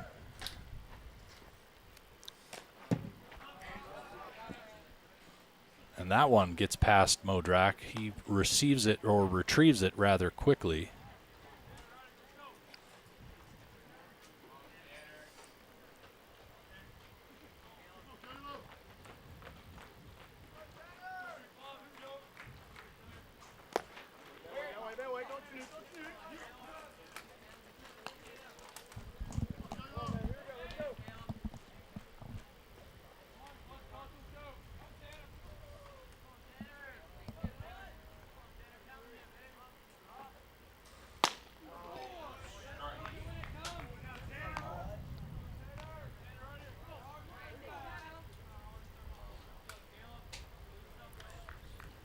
The 3-0.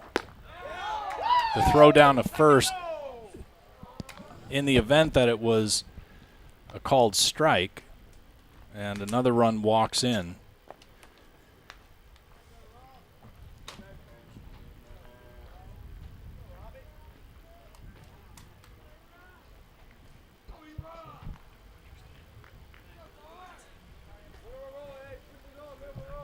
That's 4 this inning. And Kilborn being subbed out with Roberts.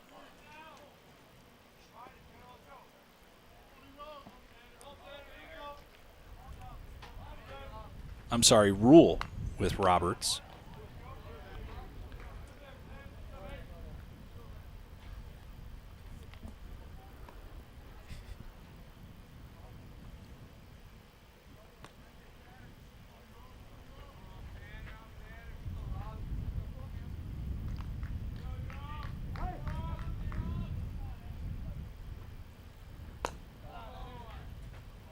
Tanner just struggling to find that strike zone. 2 balls, 1 strike, 1 out. Bases still loaded. Down the middle, there we go. 2-2.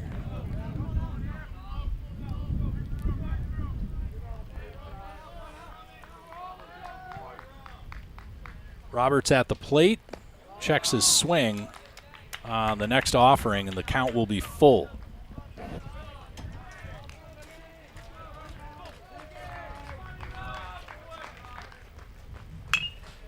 And the middle is fouled off.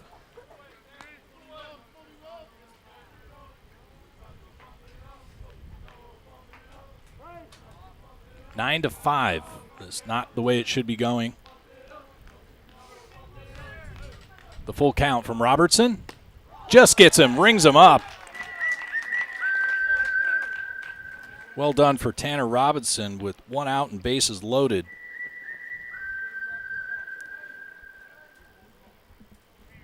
Took all 9 of the lineup to get 2 outs.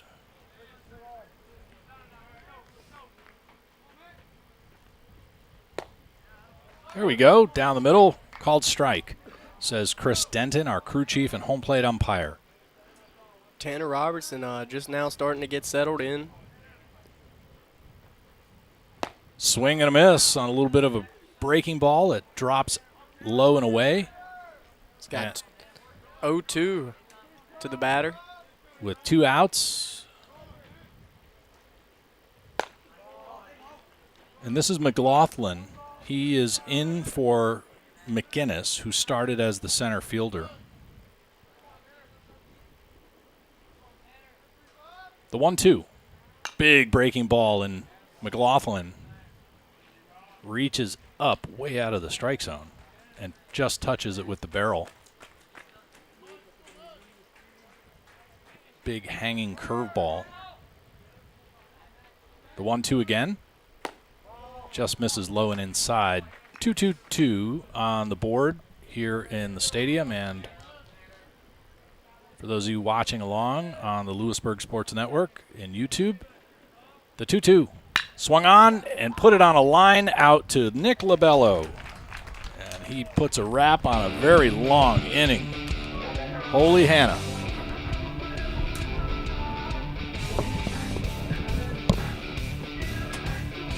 Four runs scored in the top of the 7th by the Flying Eagles as the bullpen for the Hurricanes runs through at least 3 pitchers.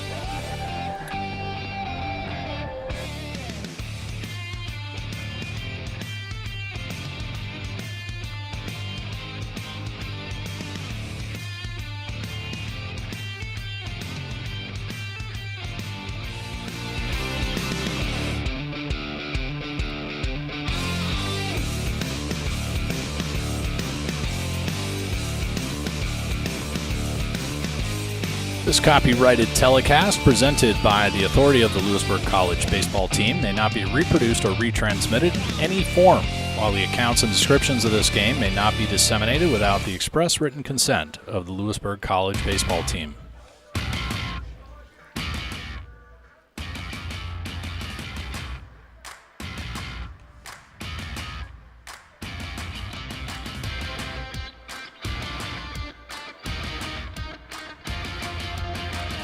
The Hurricanes are going to be bringing up Anthony Jones, Jake Modrak, and Steven Kreiner, trying to put a bow on this, but now they got a whole bunch more runs they're going to have to try to pick up because they gave up in the last inning.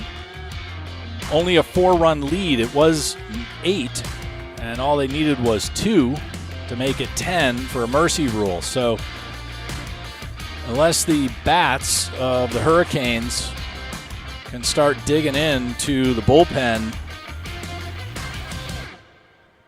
and the arm of Mansky and anybody else that might come in behind him, there is a little bit of activity right now in that bullpen for the Flying Eagles.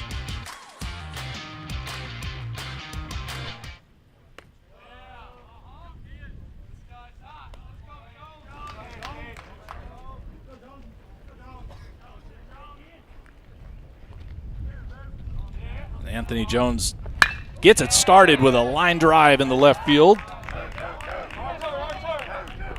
McLaughlin mishandles it. I'm sorry, that would be not McLaughlin out in left field. That would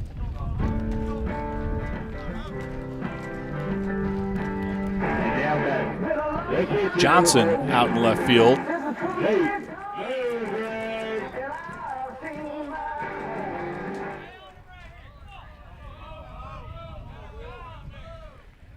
Jake Modrak.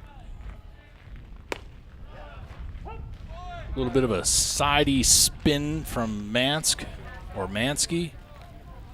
Gets Modrak looking.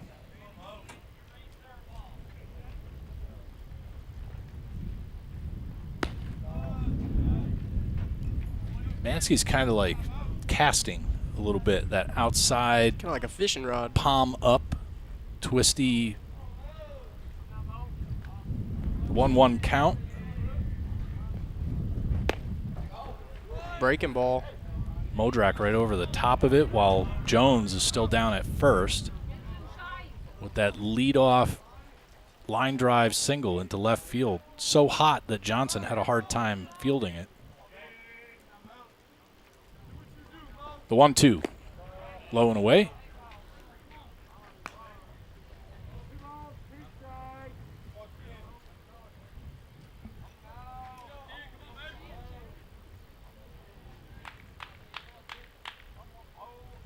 Mansky comes set and deals 2-2, is fouled off.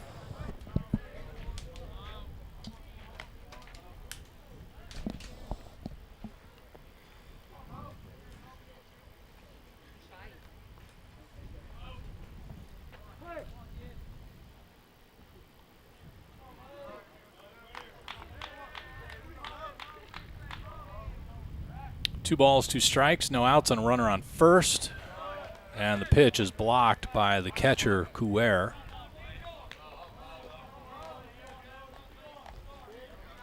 Hate to say it, but we're going to lose our field microphones eventually at this rate. With the wind?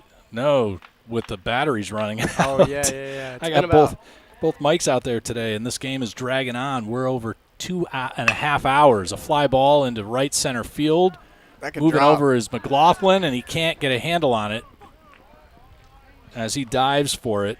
And Jones had to hold up a little bit in case it got caught. And now batting, the center fielder, number 4, Steven Ryder. So Jones reaches on a single, and then Jake Modrak, I'm going to score it tough and call it an ROE 8. Reached on an error by the center fielder. Jones is at second, Modrak is at first. And Steven Kreiner's up. First pitch, hit and run, and he slaps it foul. Kreiner has popped out to the second baseman, the left fielder, and then singled and eventually scored in the fifth. So let's hope that the Hurricanes can, even though Mansky is throwing some wily pitches, that the Hurricanes can break this one open and run up the score to that mercy rule, walk it off, and we can all go home. This is a marathon here at 2.5 hours. Drops that one into right field. Oncoming, though, is the right fielder, and both runners will have to retreat. Roberts, the right fielder, catches that one on a rope. So a line out 9 makes it 1 out.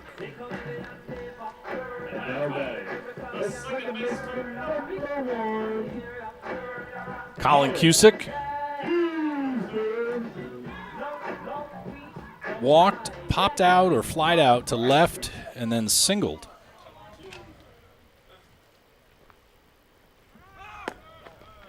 Runners go, and Anthony Jones is safe. Another stolen base. Third baseman Boyd does not like it as he screams into his glove.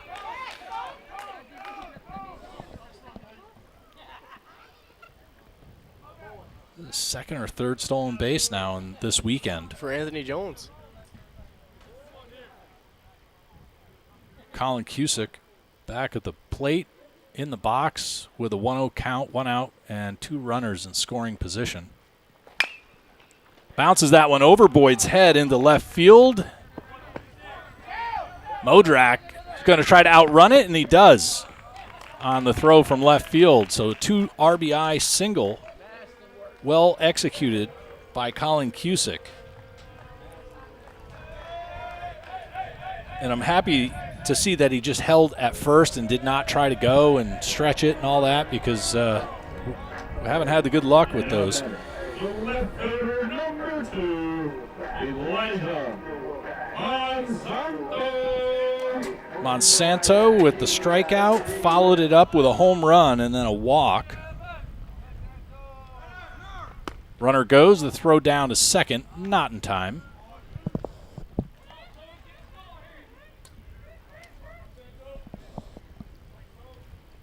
That last pitch from Mansky, a ball.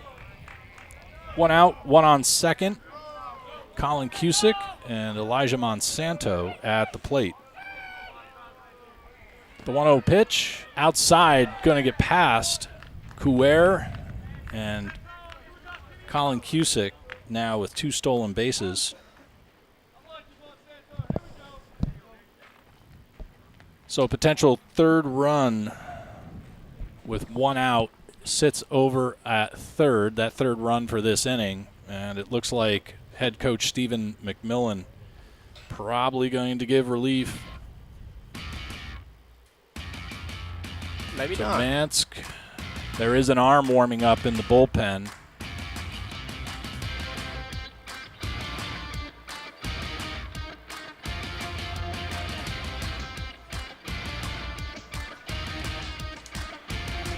Probably not, as he looks like he's taking his time out there. He'll retreat back to the dugout, but that'll be a mound visit charge. They're only allowed 2 per inning,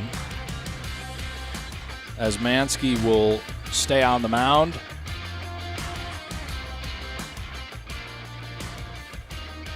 And home plate umpire Chris Denton and Jamie Stallings for the field. A little conference, make sure that they have it counted.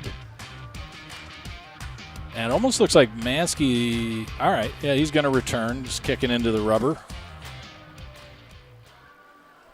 And Monsanto's going to step back in. So we're back to live action here. And the 2-0 fouled off to make it 2-1.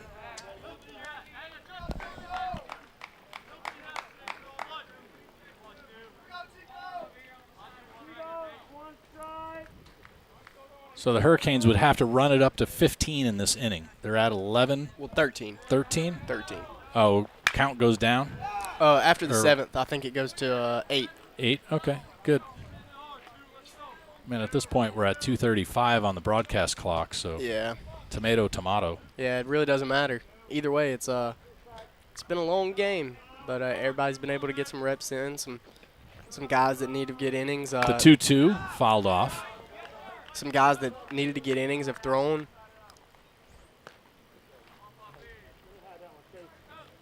True.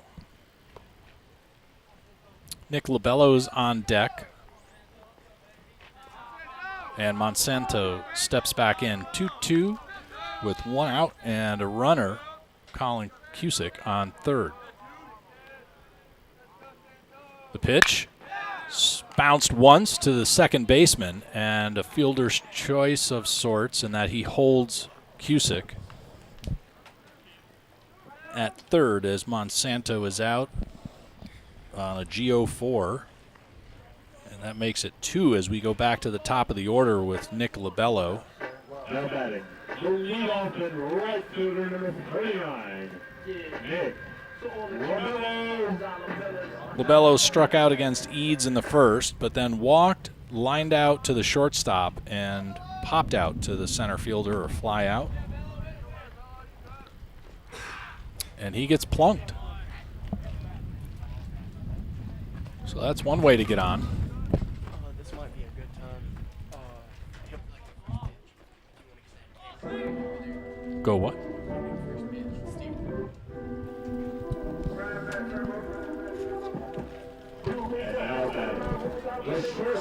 Number 6, Evan Slowinski.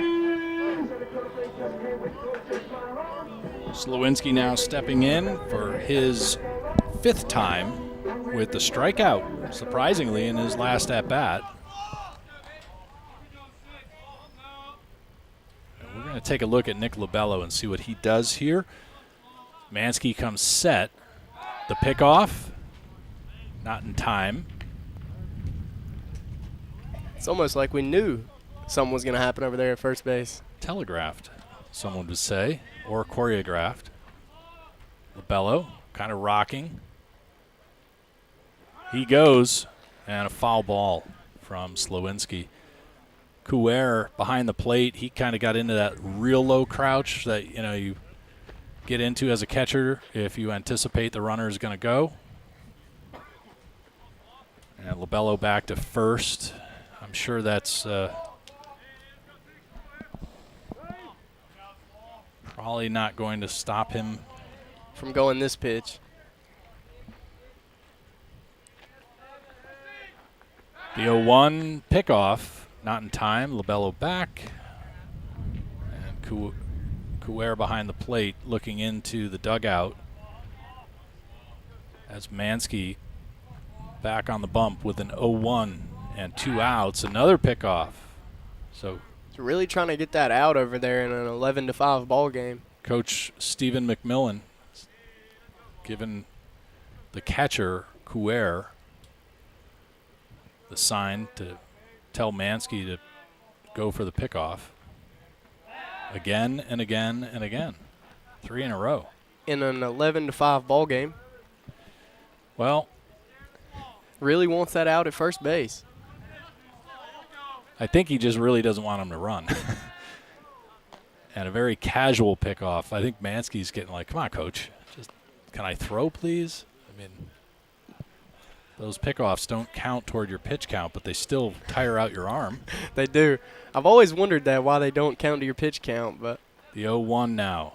And Lobello goes, the pitch, a called strike. If you've ever seen Casey Colbreth pick off, he throws it, he's pretty quick with his pickoff, and he throws it pretty hard over to the first baseman. Yes, he does. And you would think, and he does it, liberally, right? Meaning a lot. Yeah, he does. He holds runners very high rate.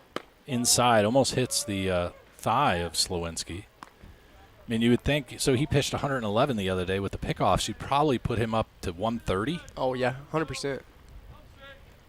2 on, 2 out. Slowinski with a 1-2 count. Mansky deals high and away. Mansky was walking to the dugout. He thought that was it. He thought that was strike 3. But it's going to be 2s across the board for Evan Slowinski. 2 on, 2 out, 2 balls, 2 strikes. 6-run game. The pitch outside. Slowinski's going to get to see a 3-2 here.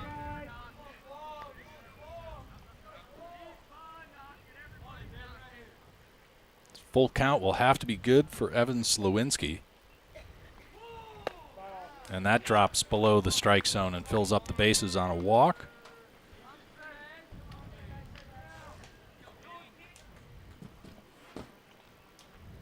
So Cusick still at third, Lobello at second. Slowinski at first, and now Shadle steps in. Tripled to start off the game in the first, well, for him.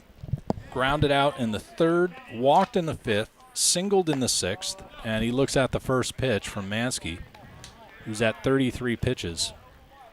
And Coach Stephen McMillan's holding tight with the right-hander. There is an arm that has been warming up. Pass ball, and Cusick holds. What are we doing? I want to go home. I guess you don't want to make the third out at home there, especially with one of your hottest hitters at the plate. But a hit up the middle, no matter if it's hit hard or soft, it should score Nick Lobello from second base. Absolutely. So Shadle back in the box, up to the plate, and Mansky deals the 2-0. Shadle takes a hack at the high fastball. Looked like it had some spin on it there to me. I don't know what kind of pitch that was. It could have been a fastball. Probably wasn't. I had to say something, though. That's right. From the windup, 2-1, high And fly Kenny ball. Shadle is going to send us home with a deep grand slam. I can't even see where that one landed because it landed so high. In the parking lot for Kenny Shadle in left field. Santa Maria, Kenny Shadle. And a grand slam home run for Kenny Shadle. Puts a ribbon on it. With his 14th of the year. And that one's probably his furthest hit. I don't know, the one he hit,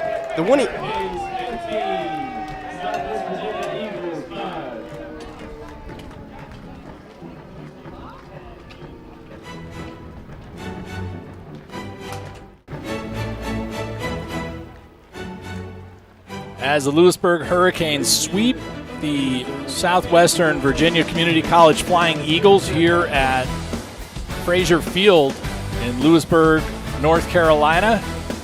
3-game homestand set and a 1-2-3 win for the Hurricanes. 15 on 13 hits and 3 errors, opposed to the 5-5-2 for the Flying Eagles. But a 3-game sweep all the same for Coach Herring and the Hurricanes.